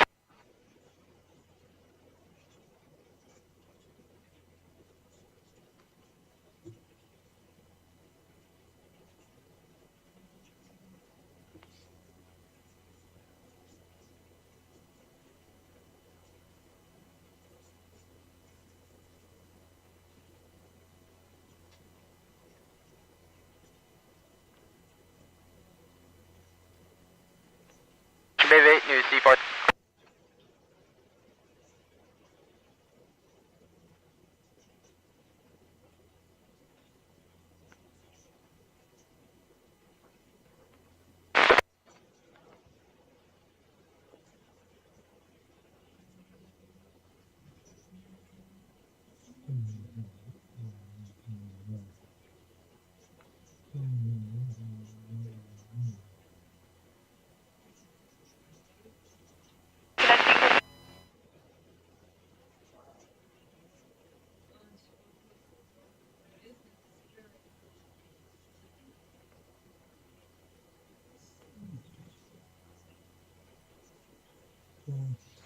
I gotta get control. Look at them. That are on.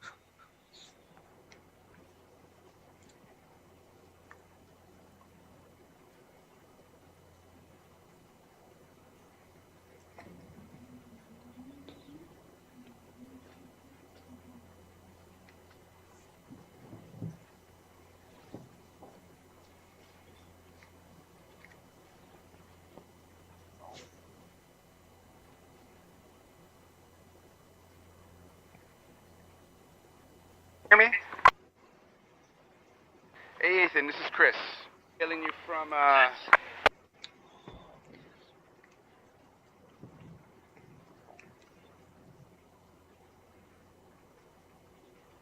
Southwest, thank you.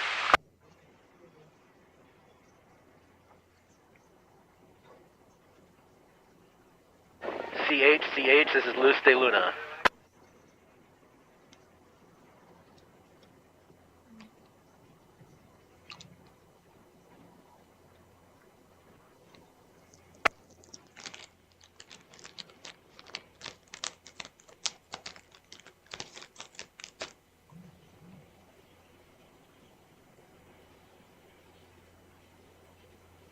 What's up, bud? This is Chris, hailing you from Harbor Island, South Harbor Island.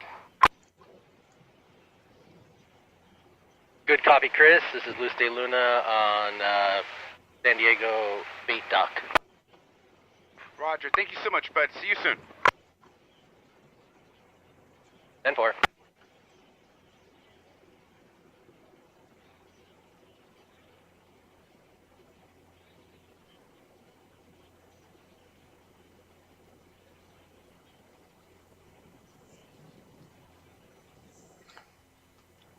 port quarter.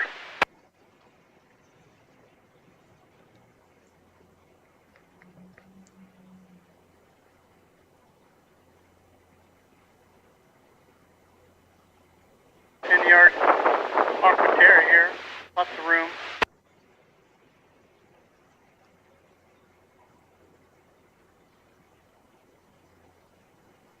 On Veronica.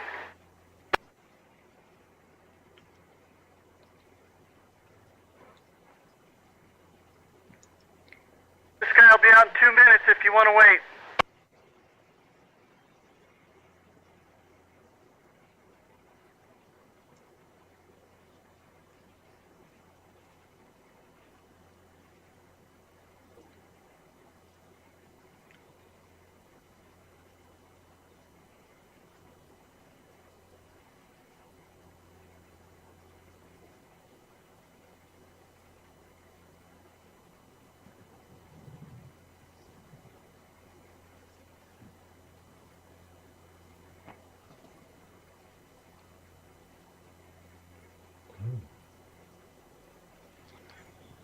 Let's find out. Let's go. Oh, wait. Come get to it.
There's one boat off your starboard quarter. It's probably not going to sneak in behind you, but just so you know.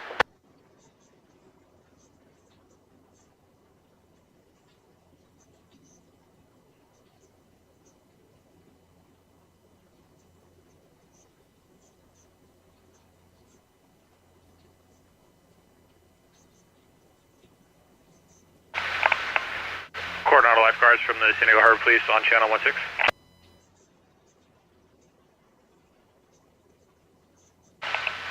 Hey, can you guys switch over to 22 Alpha, please?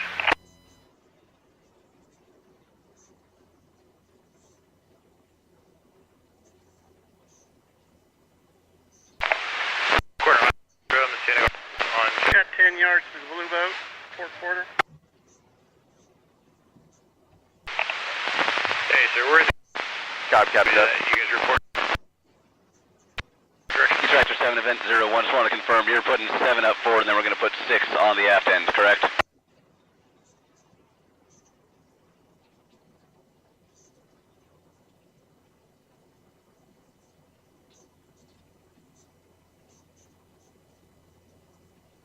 Port side forward.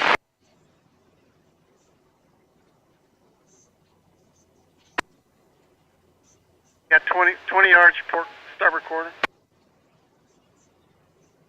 7 Event 01, we'll leave him on the tug. I think we'll be okay just to get out and use the twist.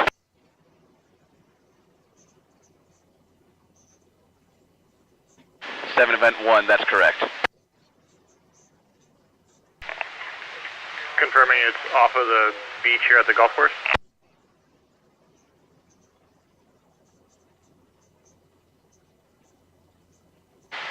Seven Tractor 1 eye. Copy that, thank you.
Tractor 7, we're ready for 6 to come alongside.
Captain, bring on tug 6.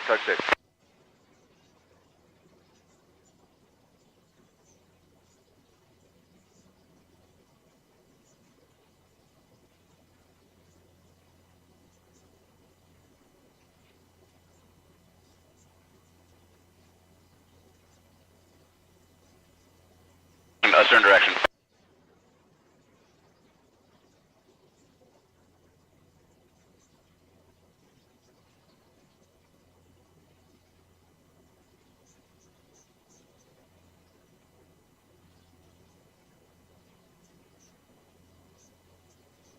Copy down there.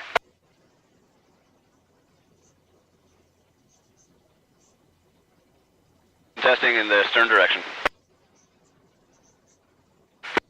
Affirmative. One at a time.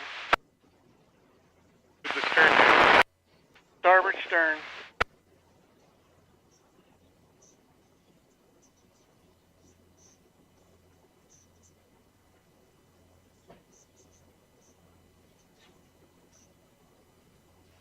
Comes fuel.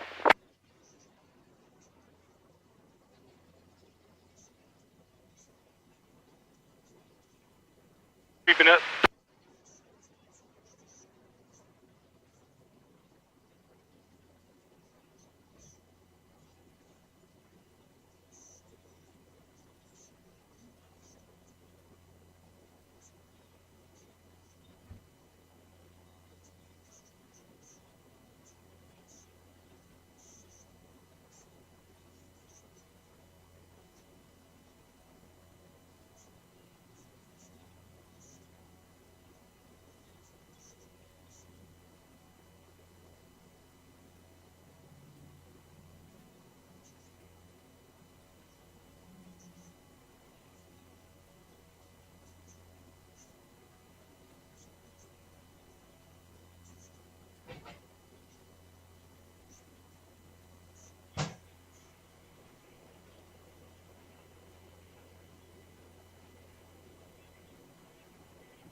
Flash, this is Fuzz, leaving the dock now.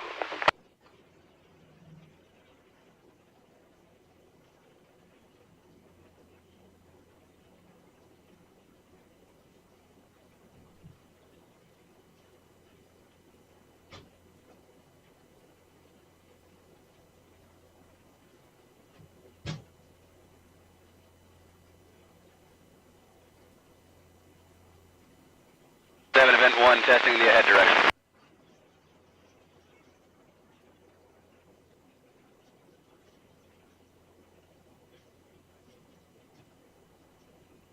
Event 1, this is U.S. Navy Patrol Lead handling on channel 14, over. Patrol Lead Event 01, go ahead. Event 1, Patrol Lead, good morning, or good afternoon, sir. I have a 2-boat security element standing outside the barricade. Request permission to take up station and operate freely about your vessel once you exit the barricade, over. Patrol Lead Event 01, hey, good afternoon to you too. You have permission to take station and operate freely around my vessel. Patrol Lead copies all, standing by on channel 14. Vessels maintain a state.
I opened the crossover and it's gravity feed, so we're actually filling both rear tanks now. Roger.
Tank 95.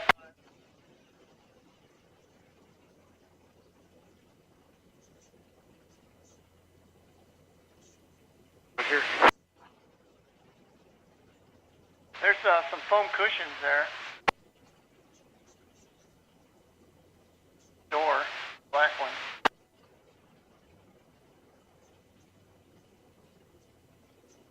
Hey, Fuzz, this is Flash. Fuzz, this is Flash. Yeah, Fuzz here. Yeah, we're out near southwestern yacht with just the jib up. I see. There you go. Okay, coming to you now.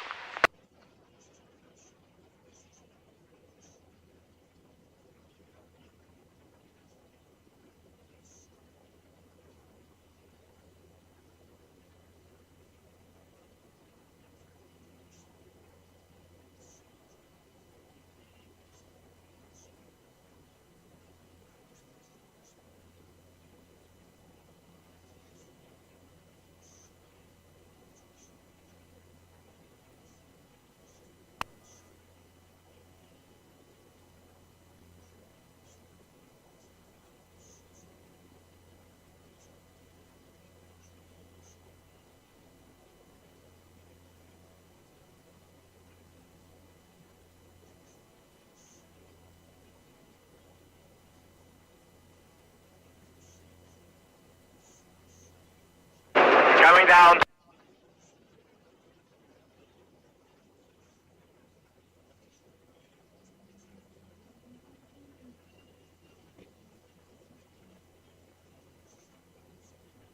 $121.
sight glass look?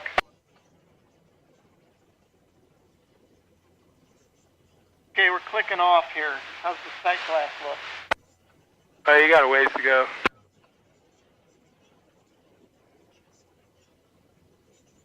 Copy.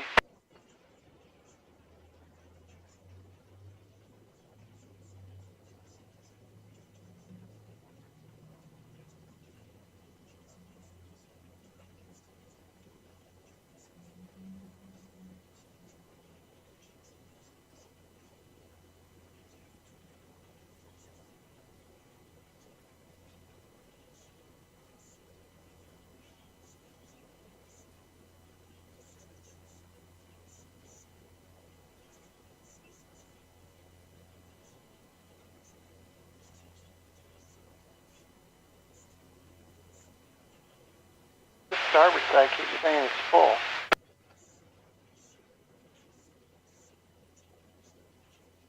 The starboard, you can see the fuel right here at this, yeah, we're topped out here at this tank, it looks like. I mean, you can see the fuel. Okay, well, hang on a second because the sight glasses aren't even, and I want to see what's going to happen here. So just give it a minute. Let it breathe. Roger. You want us to move forward while it breathes, or?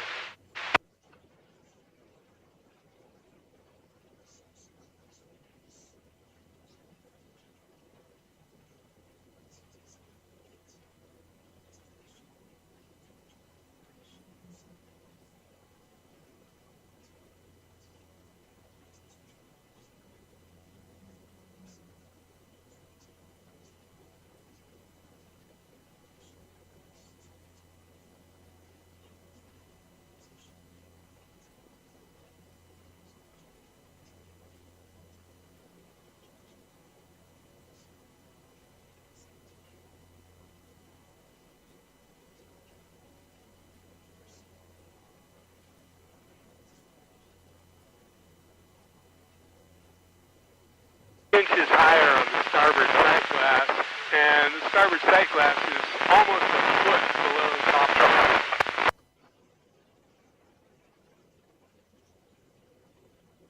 Copy. Well, let me.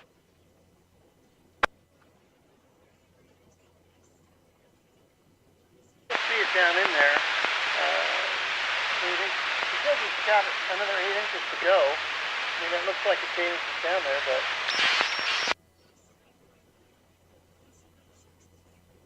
Tank. Inches lower than the starboard side, and the starboard it's about a foot from full. Well, what if we start adding to the port side? Okay, let's try that. Roger, we're going to move to.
Okay, here we are. We're ready to fill on the port. Go ahead.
Off going 2-1, this is oncoming. If you have nothing, you're good to go.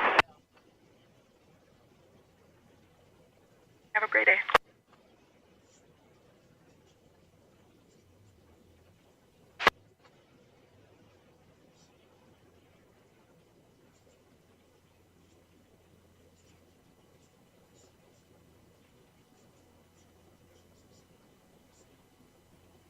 Sight glass problem because I closed the crossovers and the starboard sight glass started going up really fast.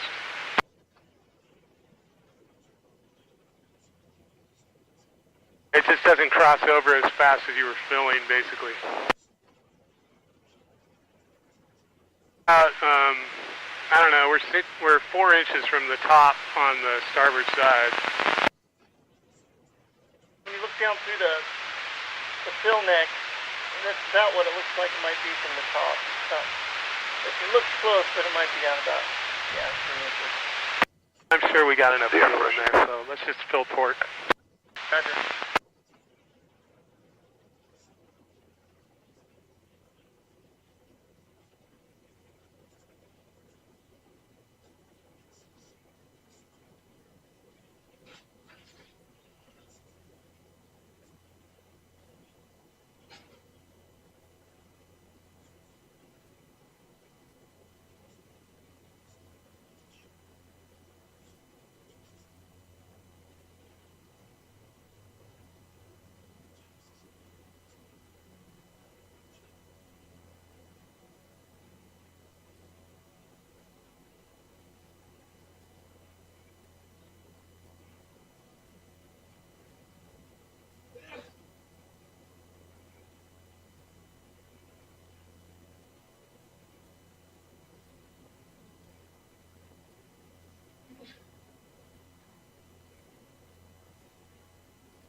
Event 1, we're done with main engine warm-up.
Security, security, security. All stations, all stations, all stations. This is Warship 90, conducting continuous turns to...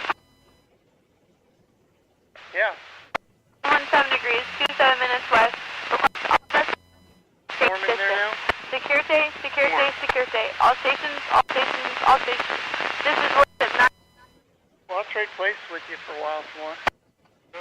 Degrees, 42 minutes north, 117 degrees, 27 minutes west. Request breaker popped. Oh yeah. concern traffic.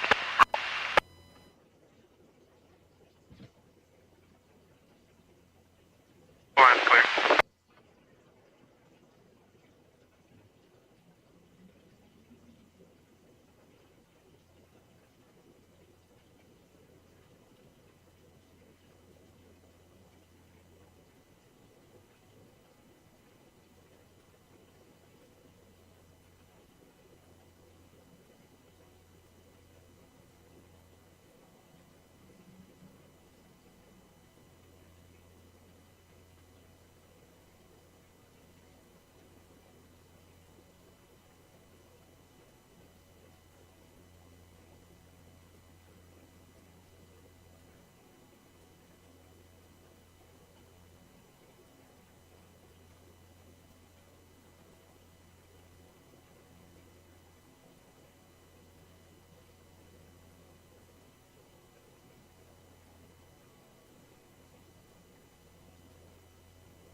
Copy.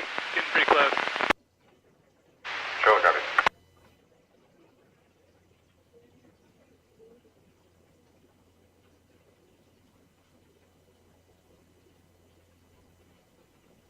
Hey, you see the fuel yet? Stand by.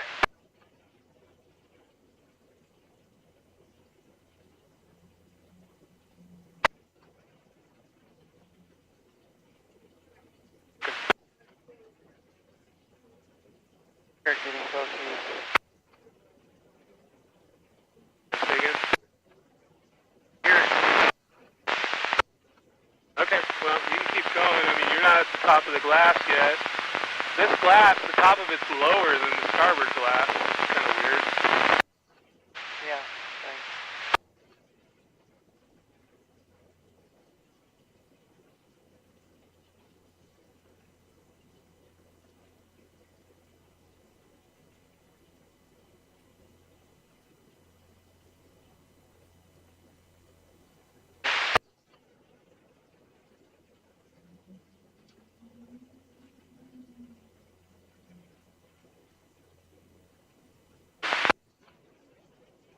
Ready.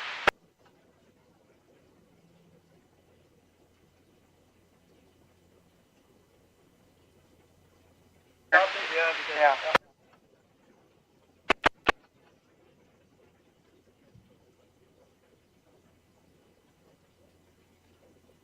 San Diego bait, Dolphin.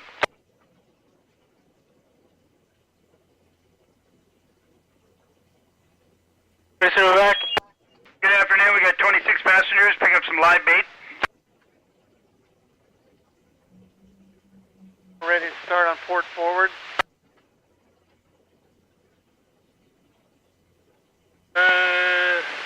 Hang on a second. Roger. Stand by.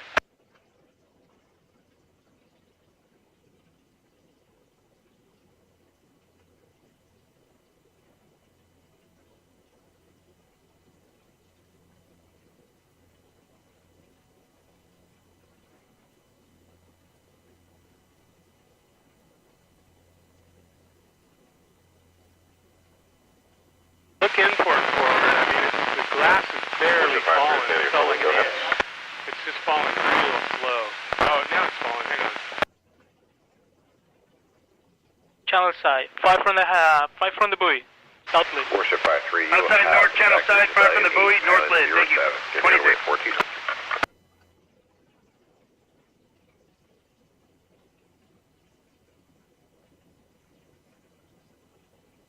You want us to start filling or keep holding?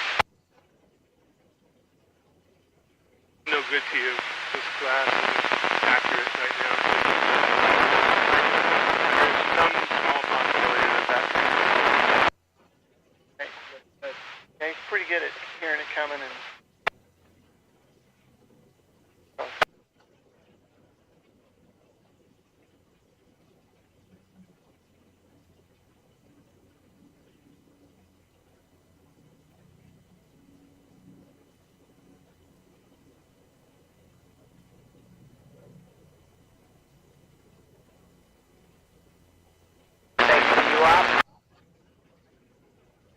San Diego bait receiver. Yeah, I'm gonna switch it up. We're gonna put you back in long range. It's gonna be inside south, point side, 10 from the house, south lid. Inside south, point side, 10 from the house, south lid. Got it.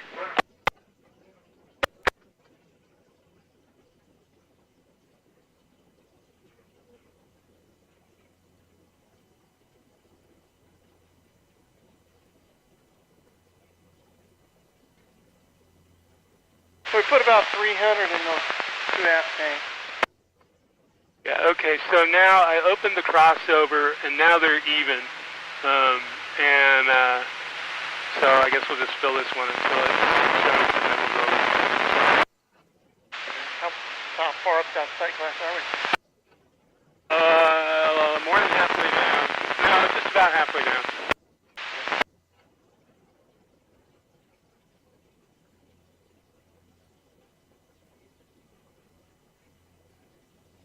These are small. Yeah. starboard one.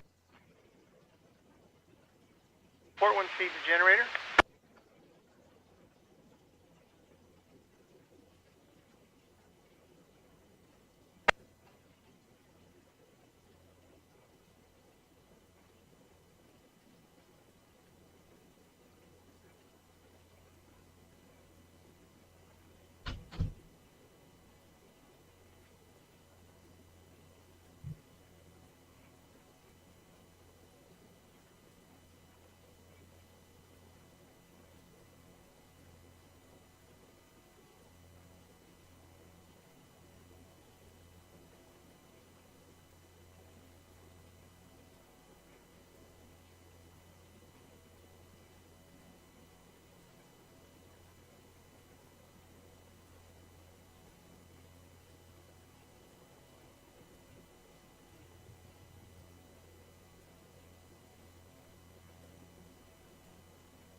Bender, over.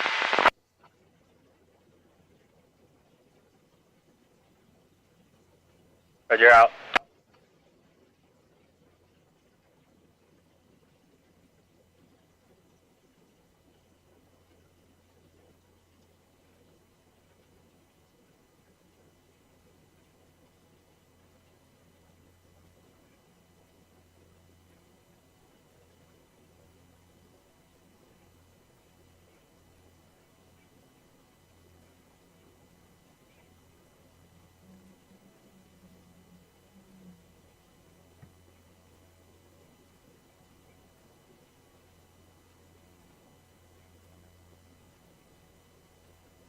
Coming up. Coming up. Roger, up.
Foxtrot B1, my gate's closed.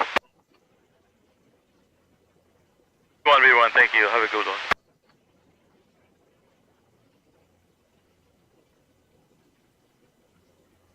My gate closed. Foxtrot copies.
want a Coke or a water or anything down there?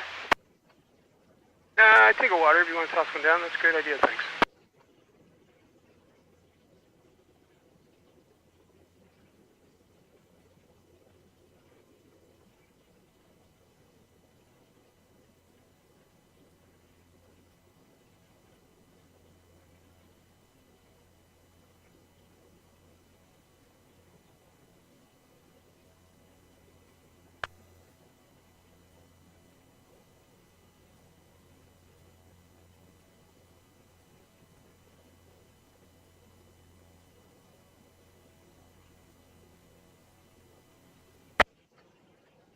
Comm, all personnel below.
Security, Security, all stations, all stations, all stations. This is Warship 90, connecting continuous turn support in vicinity of 32 degrees.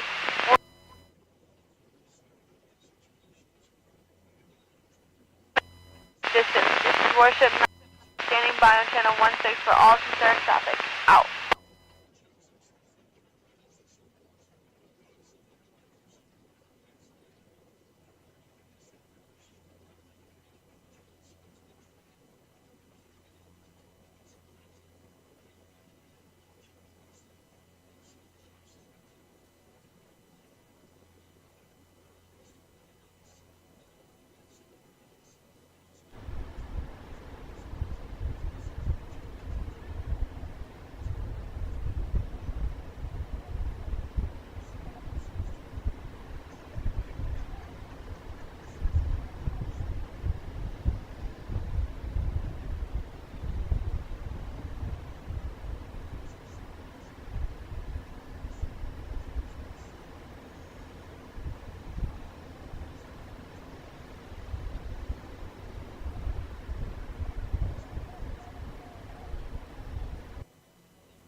Alright, well, he sees it.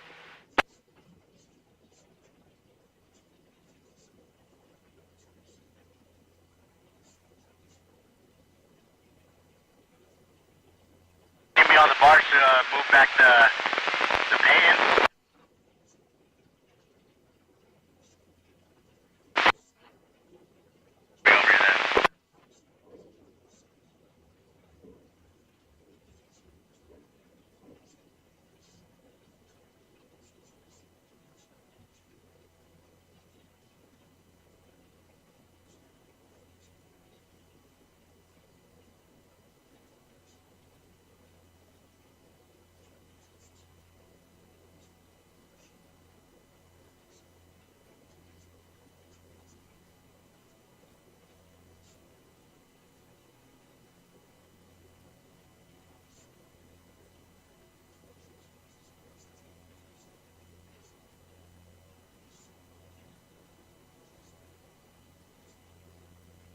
All ready to go down there?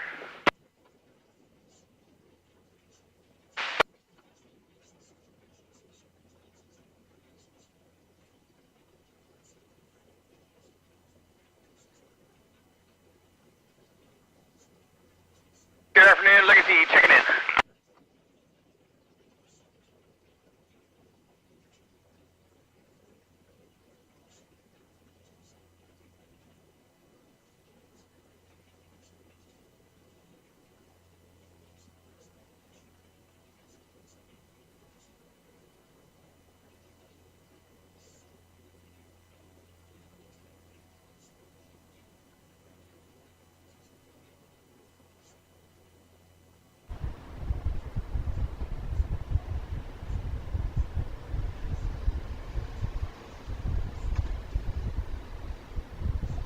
We're filling, do you see anything?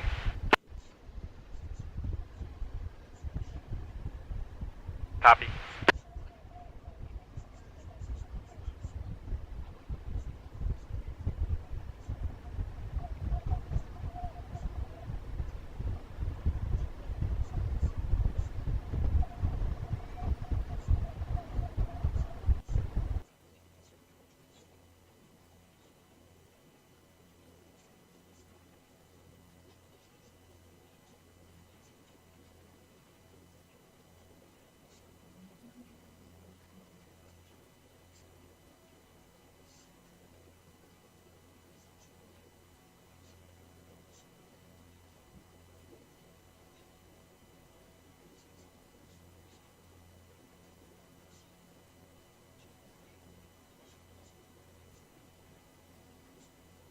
Okay, copy that. They're both filling.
Just want to move the barge now, or do you want to wait till after lunch? Okay. We're ready whenever you are. Right now. Okay.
Security. All stations, all stations, all stations. This is Warship 90 conducting continuous turns to port in vicinity of 32 degrees, 43 minutes north, 117 degrees, 24 minutes west. Request all vessels maintain a safe distance. Security, Security, Security. All stations, all stations, all stations. This is Warship 90 conducting continuous turns to port in vicinity of 32 degrees, 43 minutes north, 117 degrees, 24 minutes west. Request all vessels maintain a safe distance. This is Warship 90 standing by on channel 16 for all concerned traffic.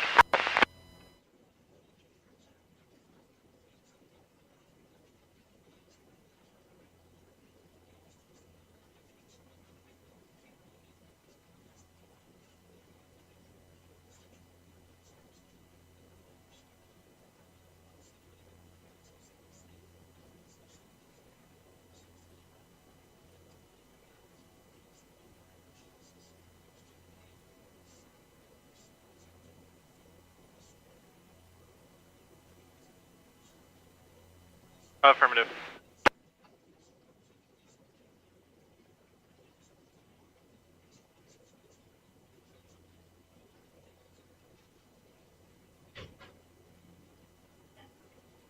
Here we go.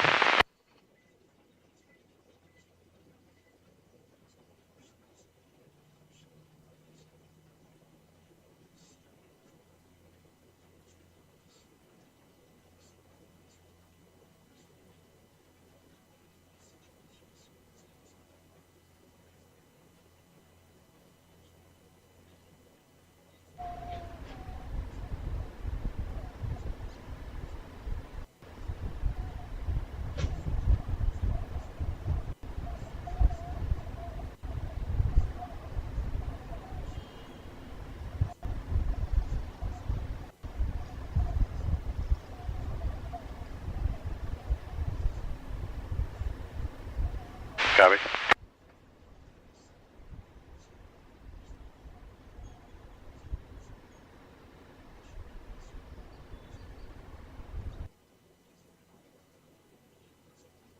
Patrol lead, copies all.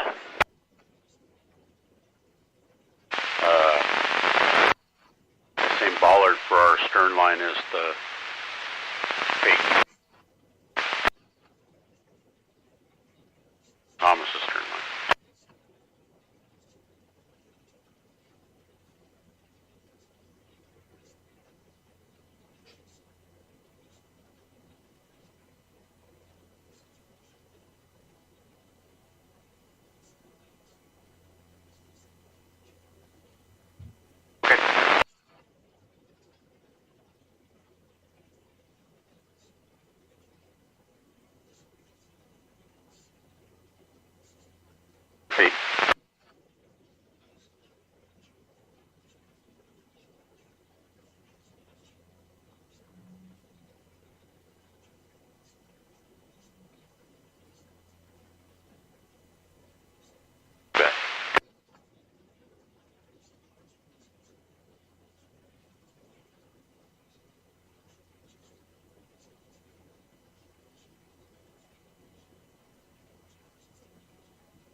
1815. It's full on starboard. Is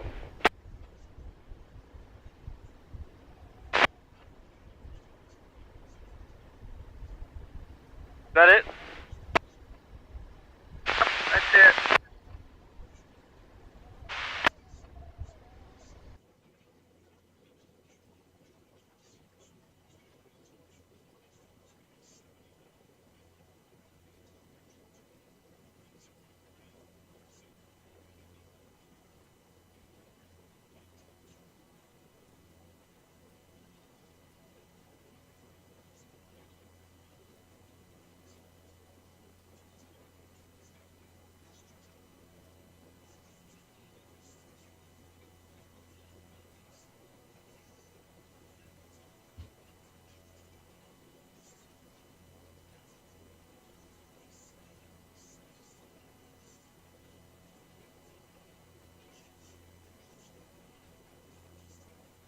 How far back?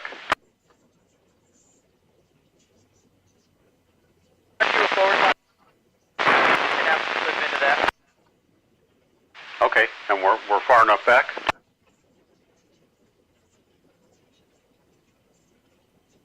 Probably about 10. Alright, coming ahead then.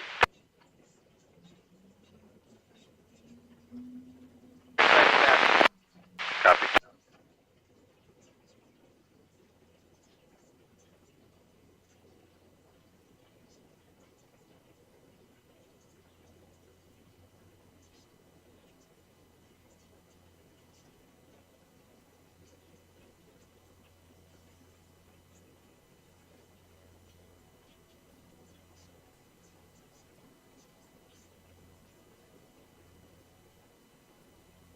Yeah, you just lock it where you like it.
He's off the forward?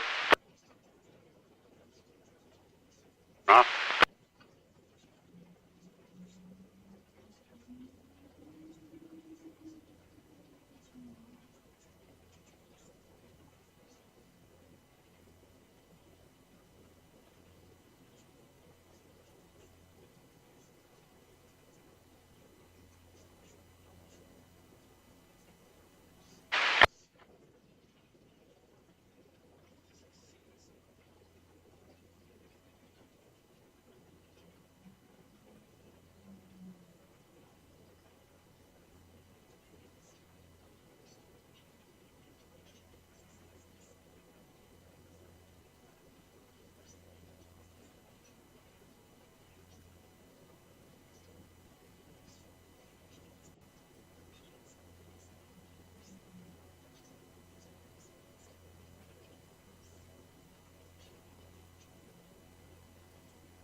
Don't cover the line, dip the line.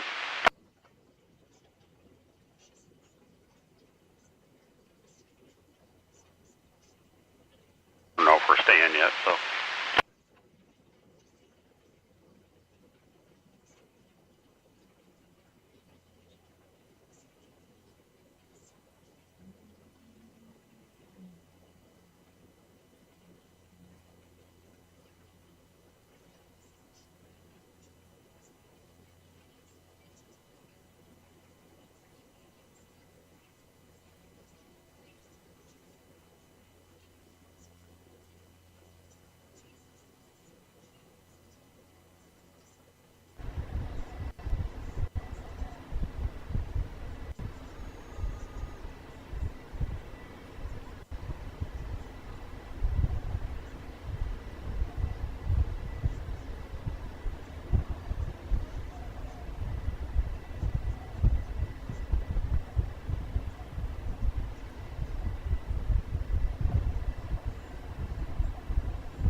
Okay, once we get done here, we're going to break the boat loose and go up in between the Tyler and the Peyton. We're going to be able to fit up there with the lines there.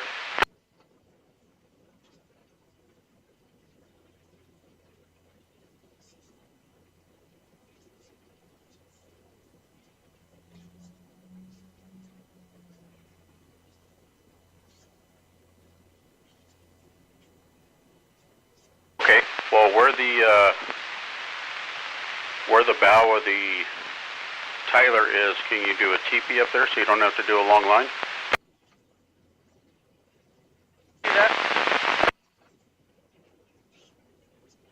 Catherine back.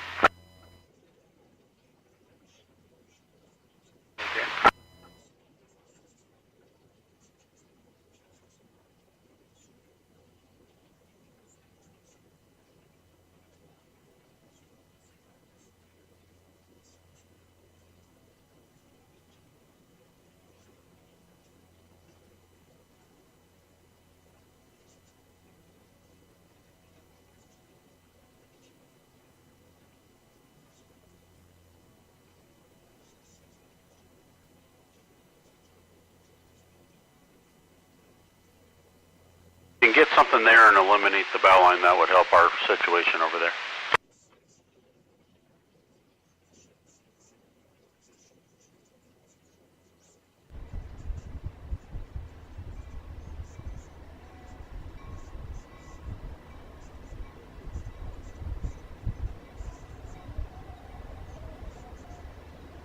Event 1, patrolling on 1-4, over.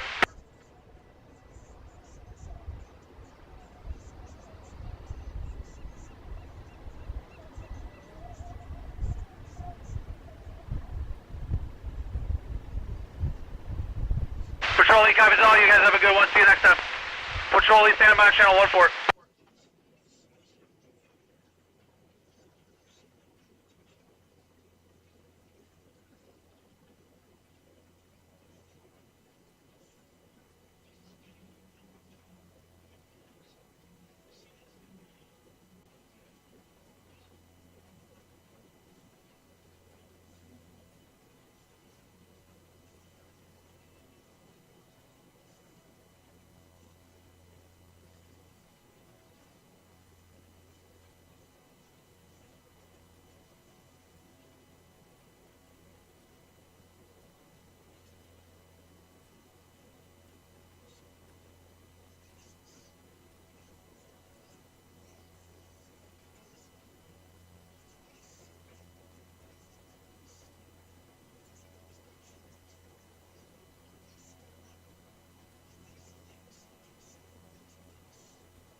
All right, we're ready when you are.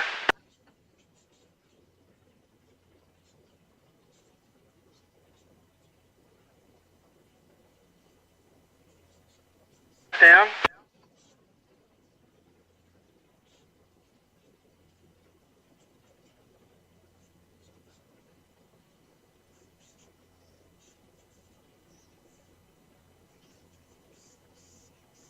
Right. Mari, you feel good about that?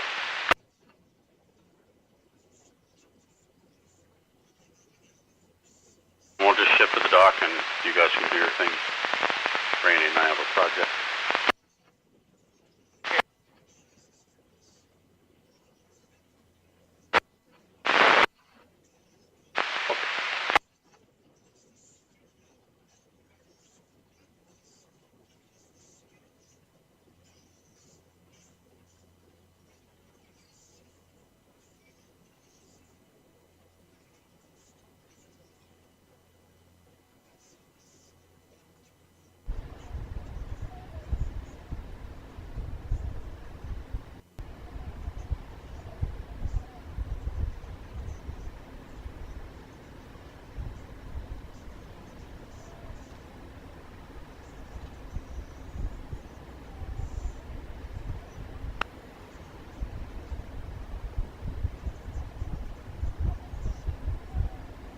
Before the end of the day, we're probably coming back here, just so you know.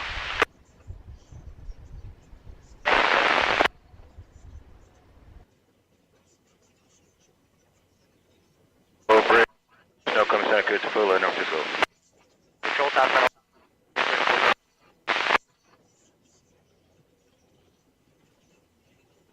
Control bridge.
This is Richard. We're just about at the end of the jetty. Are you guys set up a start line yet?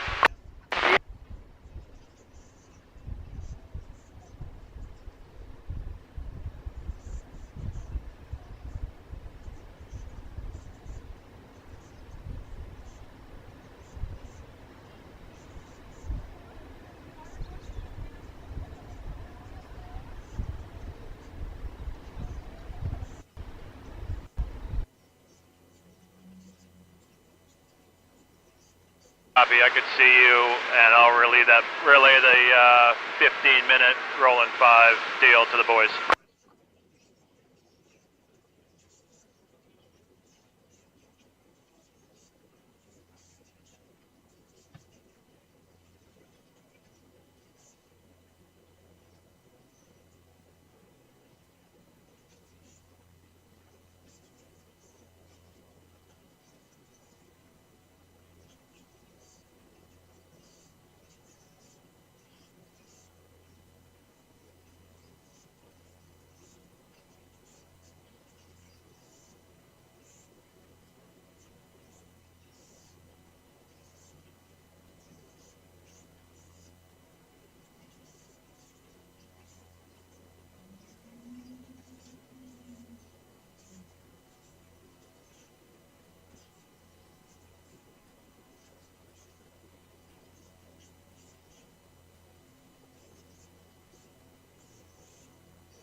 Radio check on 6-9.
Okay, Flash, are you happy?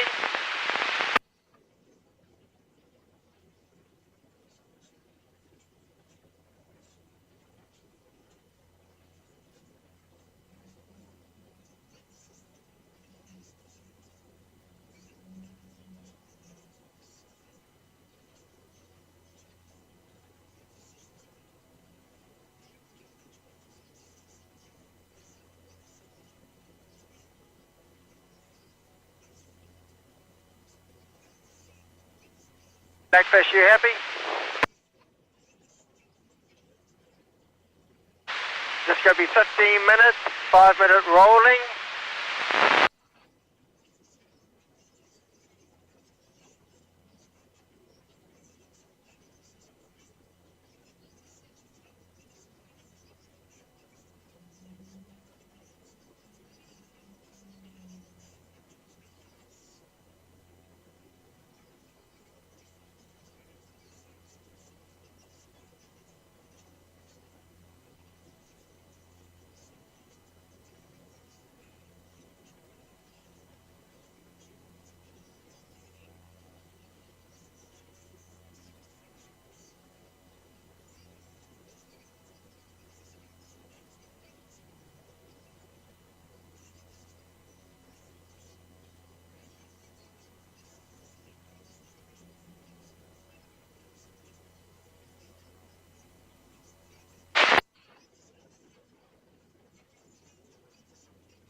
5, 4, 3, 2, 1. Mark, 1 minute.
Flash 265.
Freedom Boat Club.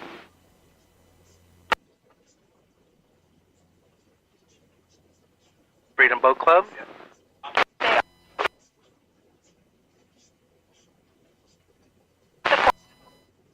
32 degrees, 41 minutes, 25 minutes west.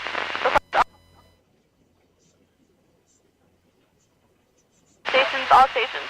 This is Warship 9. In vicinity of 32 degrees, 117 degrees, 25 minutes west. Request all vessels maintain. This is Warship 90, standing by on channel 16 for all concerned traffic. Out.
Black 912, say how will this approach terminate?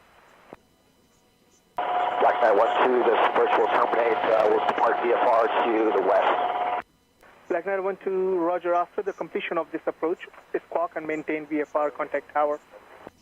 We'll squawk VFR and contact tower at the end of this approach, Black 912. 010, cleared for takeoff. Clear for takeoff, only 18, 411. Inside 12, hold short, runway 18 hotel.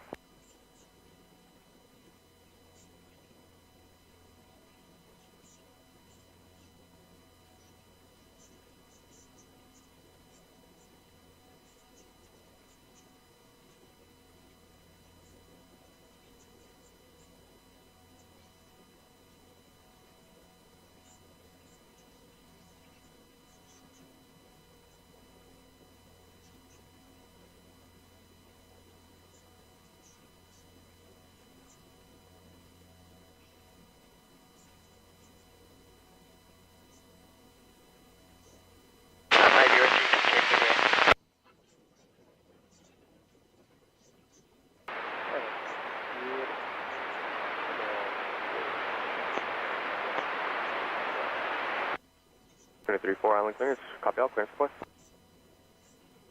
4, clear for takeoff. Pad 2, clear land. Clear for takeoff 36 at hotel, clear land, pad 2, land side 12.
Black 912, turn left heading 020. Left 020,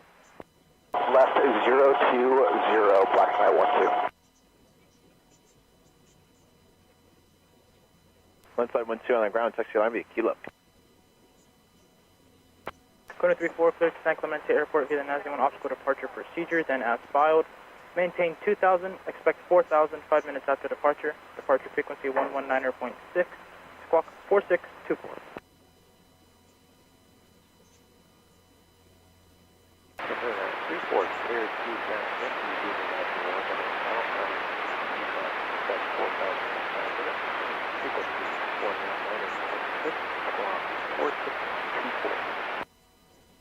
Code 34, read back up safe flight.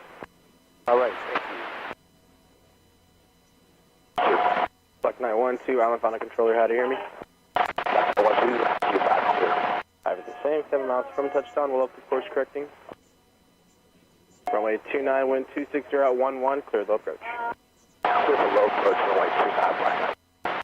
We'll up to course correcting, turn left heading 315.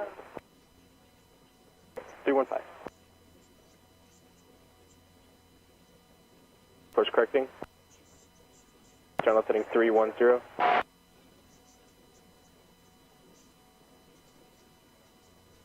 Course correcting.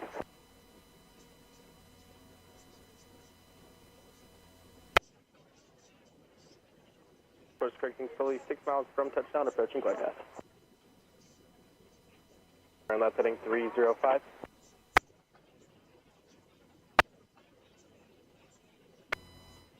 Course correcting slowly.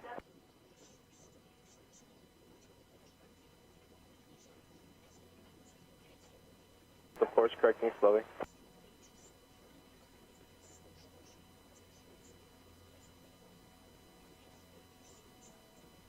The course correcting. 4, 3, 2, 1, mark, 1 minute. Course correcting slowly. On glide path, begin descent. Turn left heading 300. Lead below glide path holding. Below glide path. On glide path. Course correcting slowly on glide path. Turn left heading 297. On glide path. On glide path. Glide path. On course. On glide path 4 miles from touchdown. On glide path going slightly above. Above glide path now holding. On course. Above glide path coming down slowly. On course. Above glide path holding. On course. Glide path holding. Above glide path coming down slowly. Glide path coming down, slightly above glide path. On glide path. So flash was over. Not sure about Australia. And dive. Glide path. Glide path going slightly below. On course. Glide path. On glide path going slightly below. Going right of course, turn left heading 295. On glide path. Of course, correcting slowly. On glide path. On glide path. Right of course, correcting slowly. On glide path. 2 miles from touchdown. On glide path going slightly above. At decision height.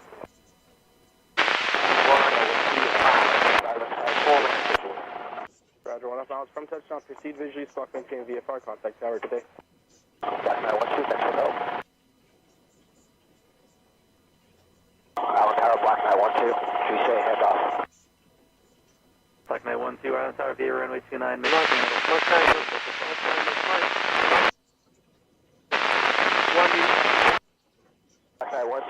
updated flight time will be 30 and duty channel departure.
Up to 1 minute, 10, 5, 3, 2, 1, mark, 1 minute.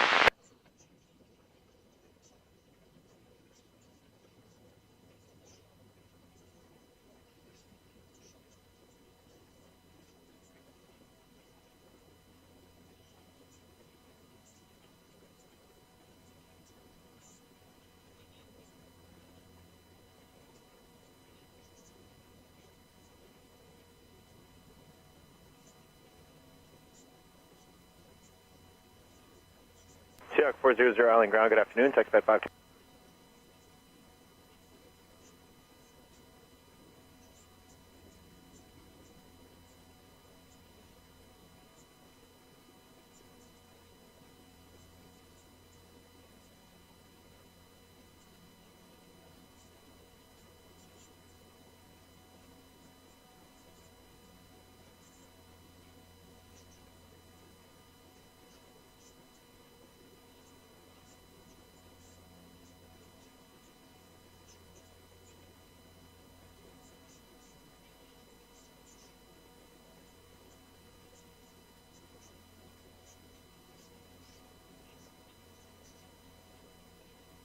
Sequence light. Australia was 6 seconds light. I think GBR was 10 seconds light. You want to have a small break and reset everything? Up to 15.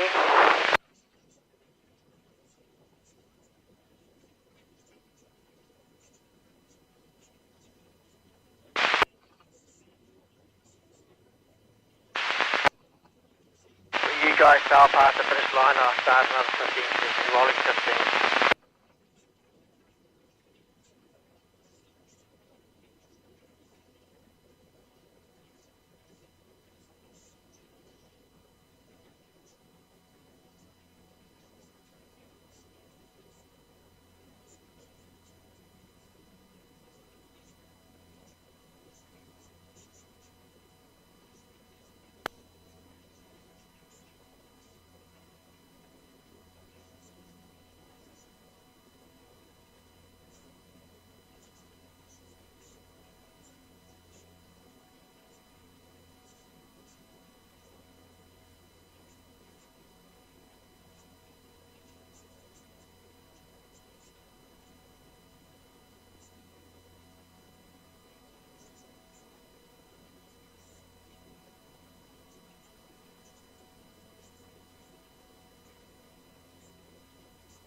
Tower, Troy 317, 10 to the south for the Hotel Visual 29 full stop. Troy 317 Island Star, check goes down, runway 29, wind 260, 10, clear to land. Troy 317, clear to land, 29.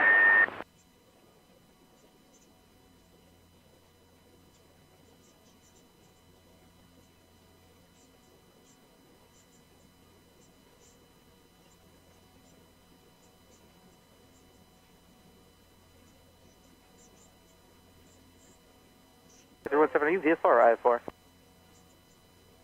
7. For 317, Roger, check at your 11 o'clock, southbound, climbing out of 3000 is a commercial jet. Copy that, we're below him at this time. Okay.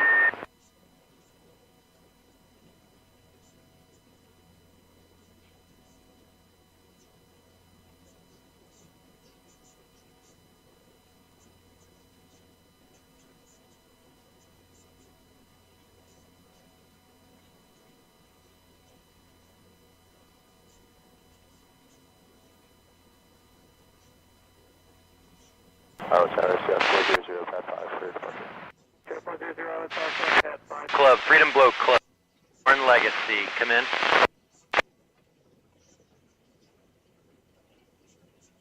We are at the no wake sign. B2 dock the boat. Thank you, heading in.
fire, Dave.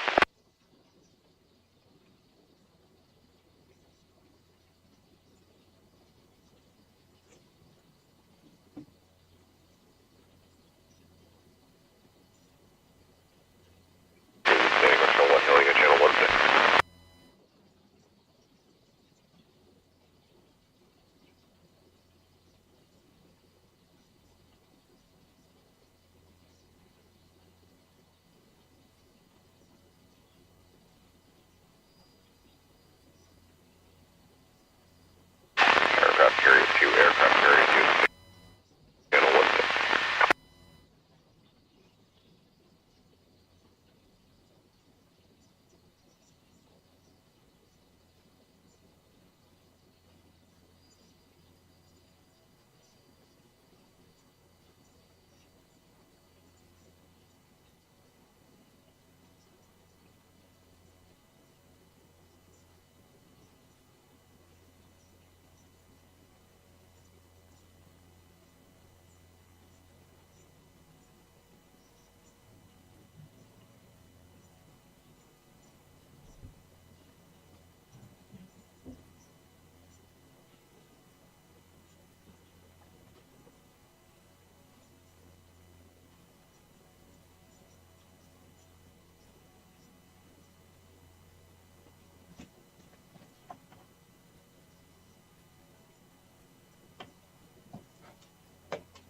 Right, 5 seconds late. 4 by 5 seconds late.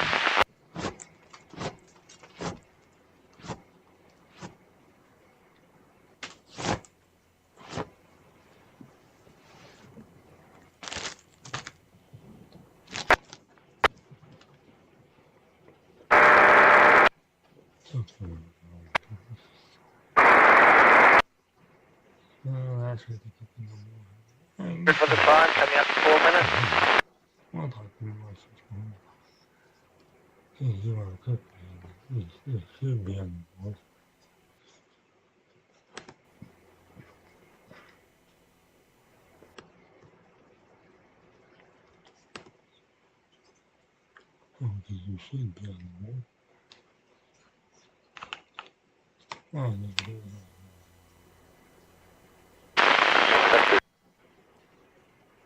Cooker 2006, Cooker 2006 on 23 Alpha,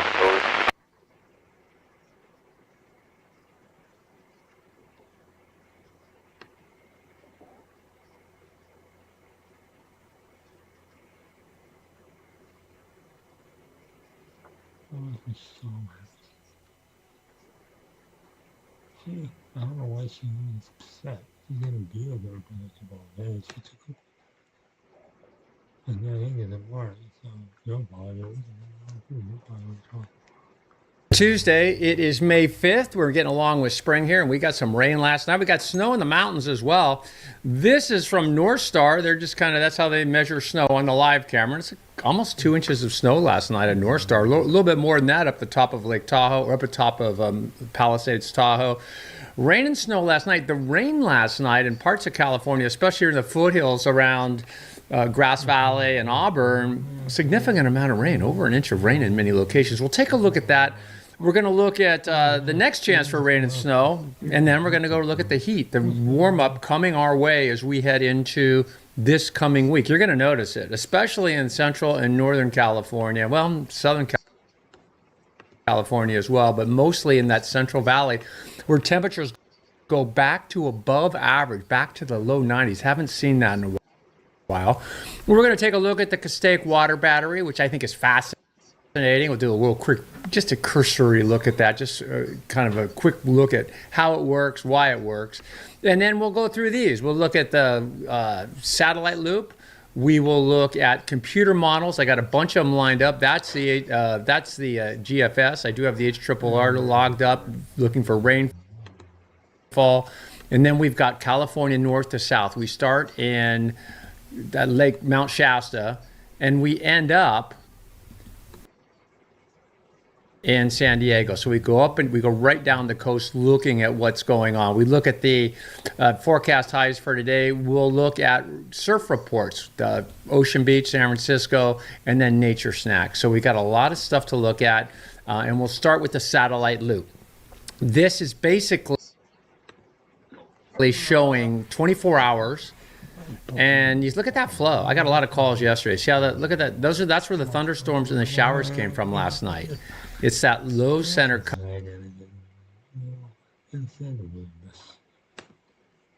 off. That cutoff low. We've been seeing a number of them this year, and it gets caught into that southerly flow, the southerly jet. There's two jets going, right? You got a northerly jet, which has popped up a huge ridge of high pressure, record warmth in the Pacific Northwest and up in towards Vancouver Island and those areas.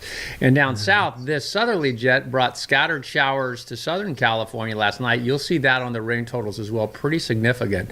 This is still producing thunderstorms, especially for Southern California and the mountains and the hills up around Mammoth. So that's going to be a thing. We'll keep an eye on that. But overall, this ridge of high pressure, which is not supposed to be there, is there, and it's very warm, and it's going to proliferate into the northern part of the state over the next couple of days. You see the last 24 hours, you see the yellows flyer up right there coming across Sacramento. I didn't get a lot of reports of thunderstorms last night. I wouldn't be surprised, but the rainfall was very, very significant, and that area is continuing to drift south. So that's why you're hearing an opportunity for more scattered showers today, so especially south down towards Bakersfield. So we'll take a look at the satellite image, stop it down. You can see a little bit of fog along the coast, just a lot of texture as this low leaves the area. And you know what the low is going to do? This is what we've been talking about on here. I'm going to back it off. These lows keep going out into the plains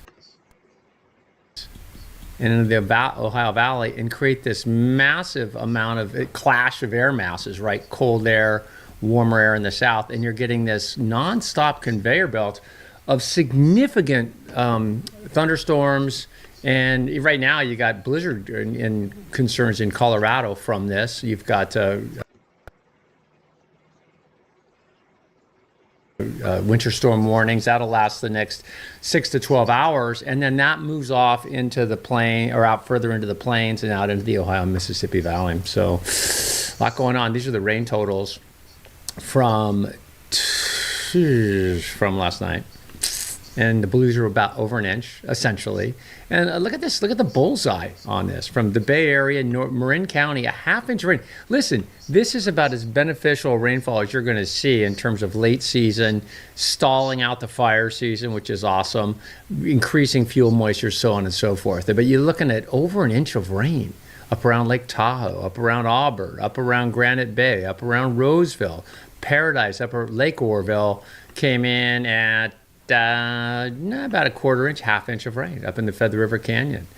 And then these are some more rain totals. Coastal area is not really crushing on this one, right? Because it's coming. The system came from the east, which is not the typical direction, right? It was that wrap around, that low wrap around moisture coming from the Sierra Nevada from those storms that they had yesterday and the day before. And then the Bay Area, San Jose didn't see much of anything, but Marin County and East Bay did well. And then we switch gears. We look at the Central Valley up in the foothills there. They got some. But in Southern California, very nice looking footprint from Long Beach. Half inch of rain in the San Diego and the hills out by San Bernardino, San Gregorio Peak, a quarter inch of rain. So really a very beneficial rainfall. Very beneficial rainfall. And there are still mountain thunderstorms in the offing. This is the Weather Service out of Hanford going, listen, this stuff, as it comes south, we have an opportunity today for more thunderstorms, more scattered showers moving through the south there. It's winding down quickly. And then this is Vegas, same thing, right? That low, remember we saw it translating. They're doing this because that low's kind of going like this. There's the low, and it's going to follow this. So it goes right through Hanford, Fresno, southern parts of Southern California, and into Vegas. So that's why they've got that chance of thunderstorms up for you. And then we've got, let's see, we got this part, right? Yeah, thunderstorms. And then this is just the guys out of, I think this is Sacramento. Yeah, Chico. And they're going, hey, listen, it's going to be a little warmer today, a little below average temperatures again today. I'll just take Chico. And then Wednesday, it's warmer into the 80s. And then by Friday, you're into the upper 80s, low 90s. And then by Sunday, maybe mid and upper 90s. So this period, this Saturday, Sunday, Monday, probably one of the warmest weekends we've seen in a while. It's not record heat, but it's very, very warm. Here's a computer model. Let me get some coffee here. And this is the GFS. Blue is above average or below average. Look at this right there. It's the ridge. This is the piece in question. This big ridge. That's what we were looking at. Remember where I said, oh, there's a ridge of high pressure? Right here. And that's what the ridge looks like on a map, because it's not it's a different projection, map projection. It's Mercator projection. So what do you got? You got this big ridge of high pressure, this cooler than average temperatures, which brought us and is continuing to bring us a little bit of unsettled weather, and really, again, very beneficial rainfall last night. That moves off, combines, it gets sucked into this beast here, and the storms continue. You're going to hear more about the Ohio Mississippi Valley and Chicago flight delays. This whole area has just had winter plus, and that includes a little bit of Colorado as well. They have winter storm warnings right now. This is tomorrow. This is tomorrow afternoon. I mean, see the above average temperatures come in. So that's tomorrow afternoon. That's Thursday. Kind of a little above average on Friday. And then Saturday, you see it get oranger, right? Indicating 10 degrees above average, maybe 15. And then you'll see when it gets really bright orange. And notice that it's brighter orange up in Seattle and Oregon, Portland, Northern California than it is in Southern California. So this is now it starts to set up for Southern California on Monday. That's more of that's a more typical look right there. So it's warm. We're into it. And is it unusual? No, May gets all sorts of weird weather, very warm. But then watch this high sort of pinch off that low. And then this comes in. That's on the 16th. That would be something if that happened. We'll see. But this high this is very persistent. Very persistent high. So this is the HRRR. It's sort of an ensemble model. And what I got is this is temperature for tomorrow or this afternoon. And so temperature's a little bit below the average, the blues and the reds, right? So 60s, low 70s in the warm spots. Redding, though, will be a little above average, right? Because that high is further north. So that's today's warmth. So not that warm in Southern California or down towards Bakersfield. I think Bakersfield today, I got them at 67 degrees.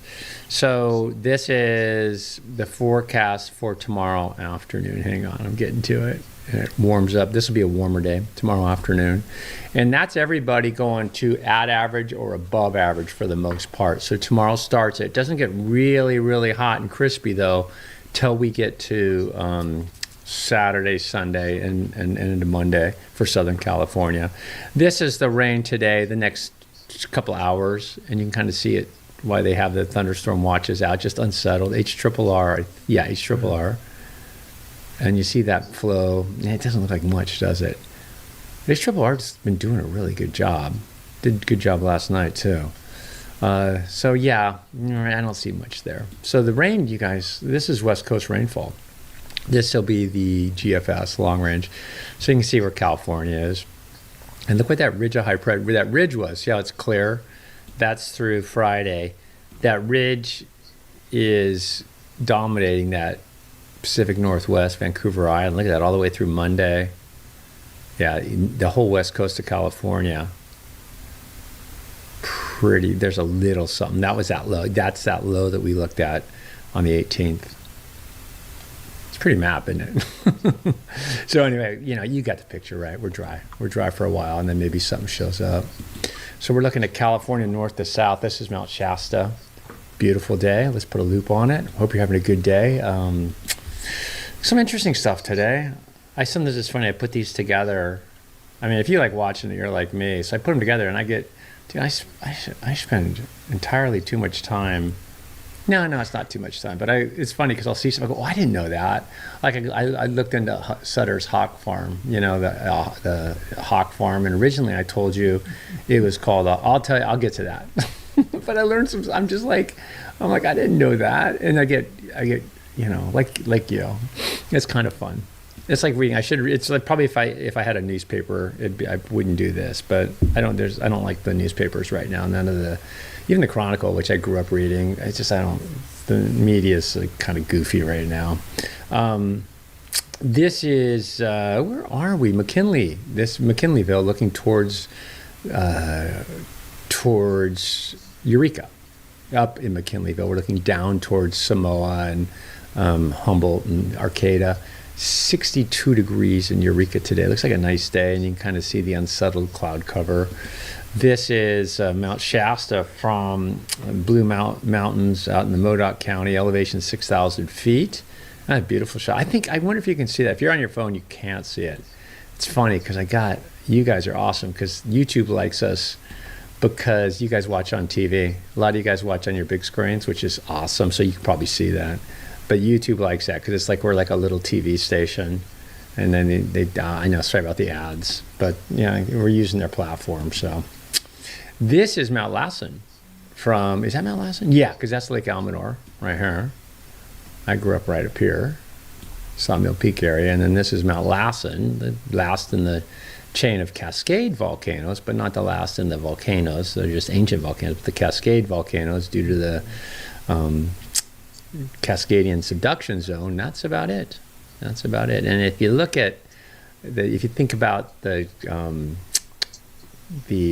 Mendocino triple point, you know, that where all the plates meet, Juan de Fuca, Pacific, and continental plates meet. That's right at this. That's if you just draw a line that goes right through the subduction, the triple point, that's where the subduction begins. That's what I'm trying to say. Beautiful day though, nice weather, Northern California. I'm taking off the next couple of days. I'm going to go up fishing for a few days with a bunch of dudes, which is fun. We used to go in the spring. I'll put something up tomorrow. I'm going up alone tonight, and there won't be anybody up there, so I'll put something together tomorrow morning because I got that Starlink, and then I'll be gone for a bunch of days. But I'll be happy. I'm still happy, but I'll be happier. No, I'll be happy. I'll be as happy. This is, where are we? Richardson Springs. This is that health spa area, which I did a deep dive yesterday into health spas. I was like, because California, you guys, you get it. What it was, is because of the subduction zone I just talked about in the Cascades. The Europeans go, well, you guys got some stuff because it was the 1880s European health craze. They go, you have all these hot springs, hot mineral springs. Well, when the water reaches gets heated by the Earth's core, the water releases minerals, and they're like all about that. And so California, Northern California specifically, proliferated, and Richardson Hot Springs was one of them. And there's a bunch of them. And I went through them. I built a list. I'm going to build a list, and I'll get them out to you. And we'll talk more about it. But California was gold rush, then it was kind of gold rush, and then it went to farming really quickly and lumber. And then right after that, it went into health craze, late 1800s. And I mean, what settled the state? So that's Richardson Springs. Temperature today in Chico, it goes 60 or 70 degrees. This is Mount Diablo. I thought I'd show you some rain, right? San Francisco got, like I said, they got 1/4 inch of rain, 1/10 of an inch of rain last night. It was awesome. But look what it does to the air quality. That was Mount Diablo, by the way, and it's still scooting some showers up there. But look at the air quality, right? Wow.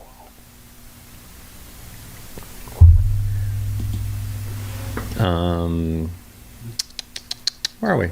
This almost looks like Walnut Grove, but it's not. It's Tudor? Why did I write it down? Oh, Wilson. Oh, no. Sorry. This is kind of looking towards Sutter Buttes. And I brought this up only because the Hawk Farm is spelled Hock. And originally it was like, it was all the Hawks, so they named him Hawk. But why would you spell it that way? And that's what I told you. It was a Hawk. Sutter has a farm out there, and he's got it. It was this huge land holding. It was a big agricultural endeavor, farming and ranching north of Sacramento, north of Sutter's Fort. And he named it the Hawk Farm. Well, it's not. Hawk was a German word for high hill. Hock. HOCH.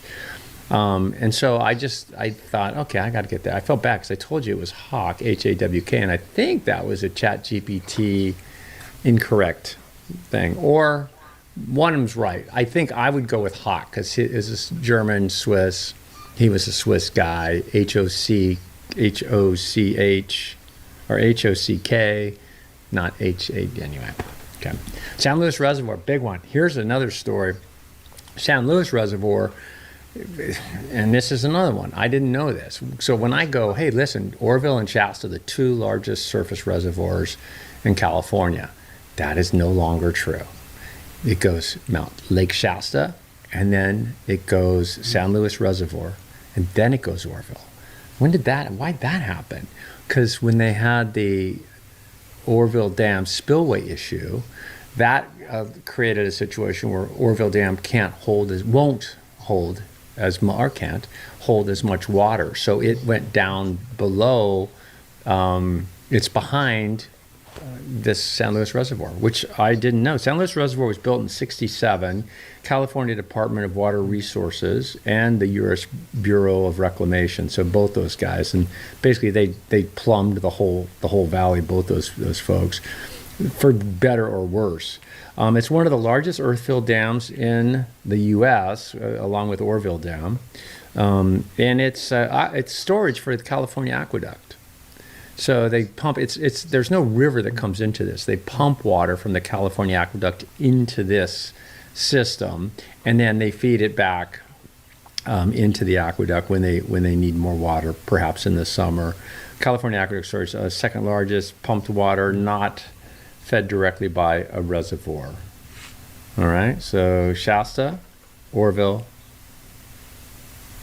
actually Shasta, San Luis, then Oroville. San Luis Reservoir, 1967. This is Castaic.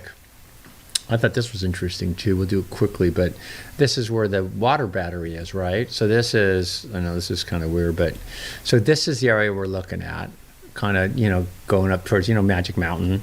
And Castaic is at the top of the hill, and then Pyramid Lake is at the bottom. So here's Castaic, here's Pyramid Lake. This is that water battery that we talked about, where the water comes in down here from the California Aqueduct. So it comes in down here. They feed it into Pyramid Lake, and then that water gets pumped back up to Castaic Lake, which is a decent-sized reservoir. So that's where how the water gets into that system from the California Aqueduct. But then when it gets up here, remember, this is the one where they go, hey, listen, we're going to produce power during the day when it's expensive. So they go right down through these penstocks and push water through this area and create power during the day when power is very expensive. They're creating power. So and a lot of it. It's, the tunnel, this tunnel is this, you could drive a school bus through it. So it's a lot of water. And then at night, when the electricity isn't expensive, they reverse the turbines and pump the water back up in. It's diabolically awesome. So I didn't realize this was fed. Of course it is. It's fed by the California Aqueduct. So I thought you'd get a kick out of that. I don't know if I have another. Yeah, and this is just sort of an overview.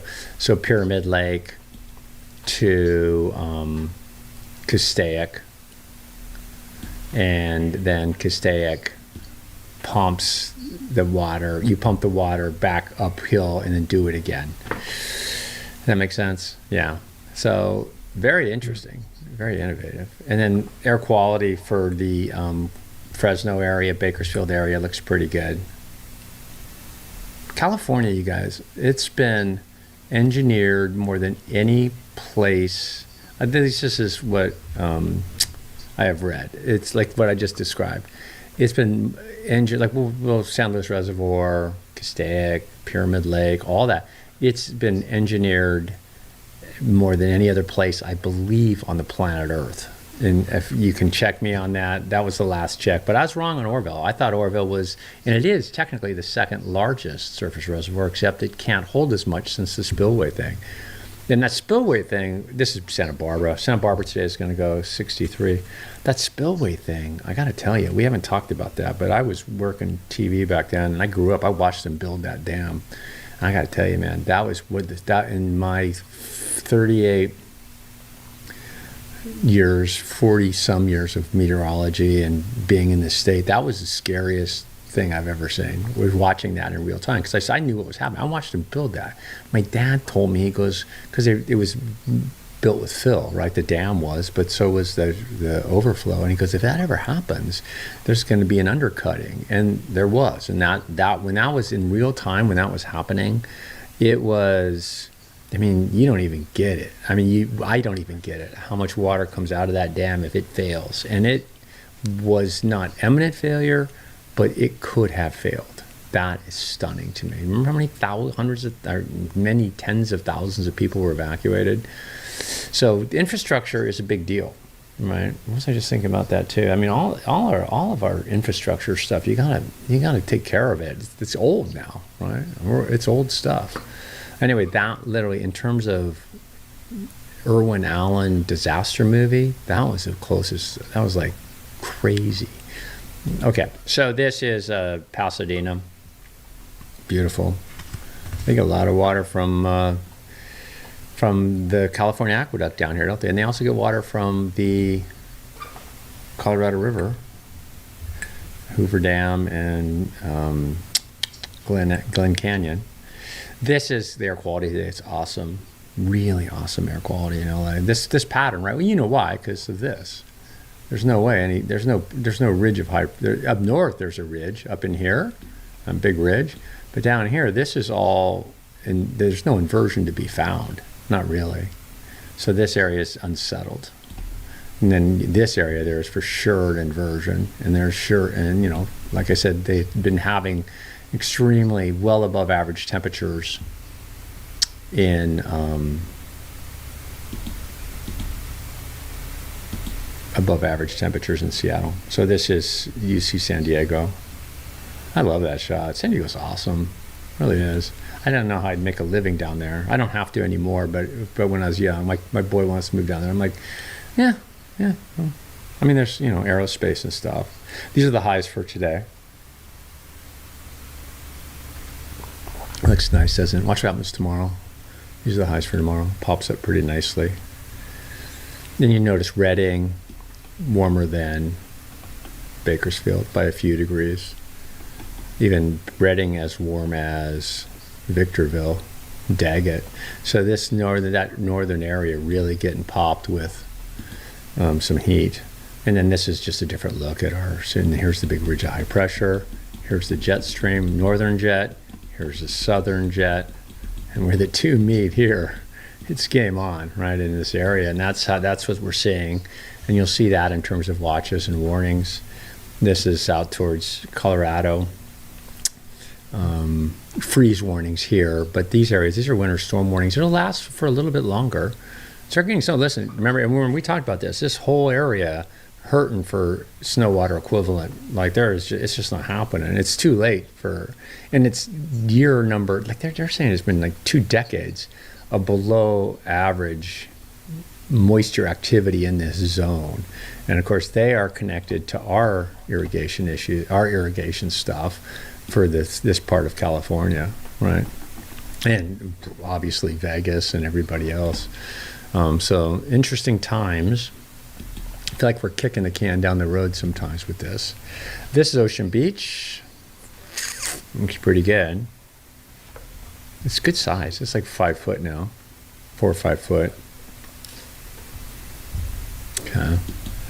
And then this is Point Conception. What else I got for you? I don't know.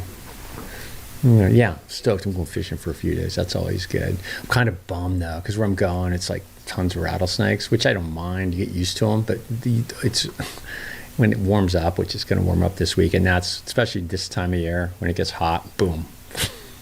So, I'll see them, and they're no matter how, you never get used to rattlesnakes. You never get used to them, especially when you're hiking around on little trails and kind of bushwhacking, because fly fishing is like hunting a little bit. Like if you want to catch, it's not it's kinetic. You got to keep moving and climbing and finding places nobody else can get, because that's where in my mind, that's where this is going to be. I'm not a super technical fly fisherman, but I get it. I get there's dumb fish, and dumb fish being fish who have never seen an artificial fly, or have never. If you can get deep enough, far enough in, you're dealing with some big gnarly fish that are just like, I'll hit that. I don't care if it is attached to a human being.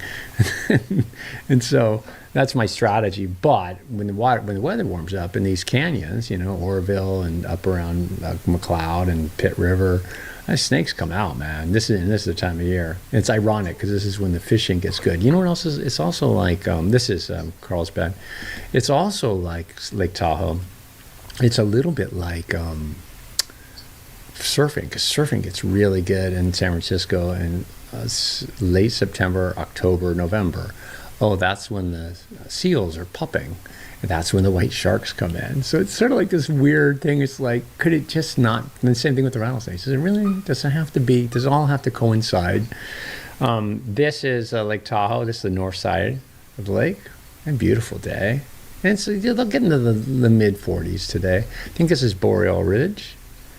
They got some sun up there today, and they did get a little snow last night. I showed you the 2 inches, right? 2 inches at North Star.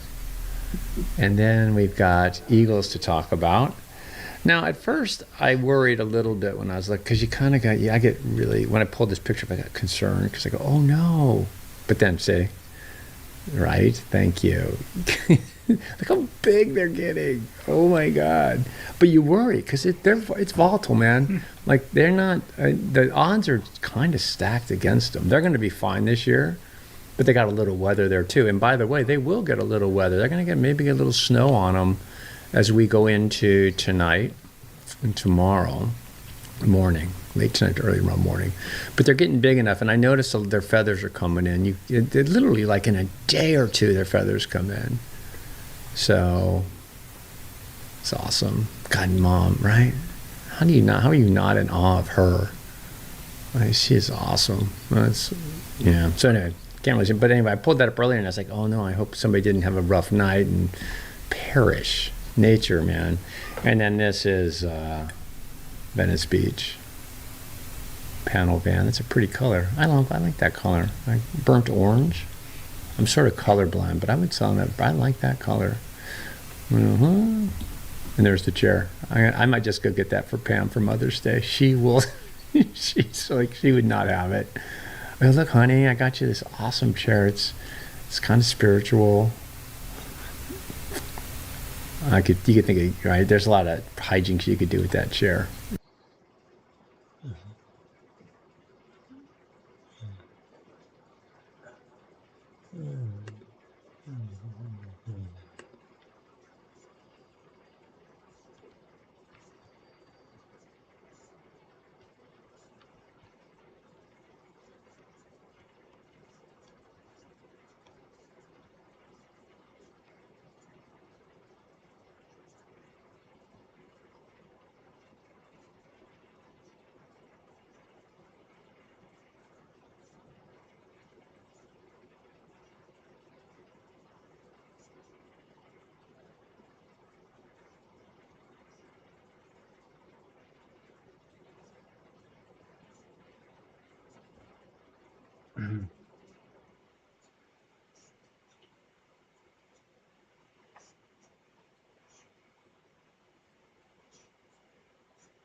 No.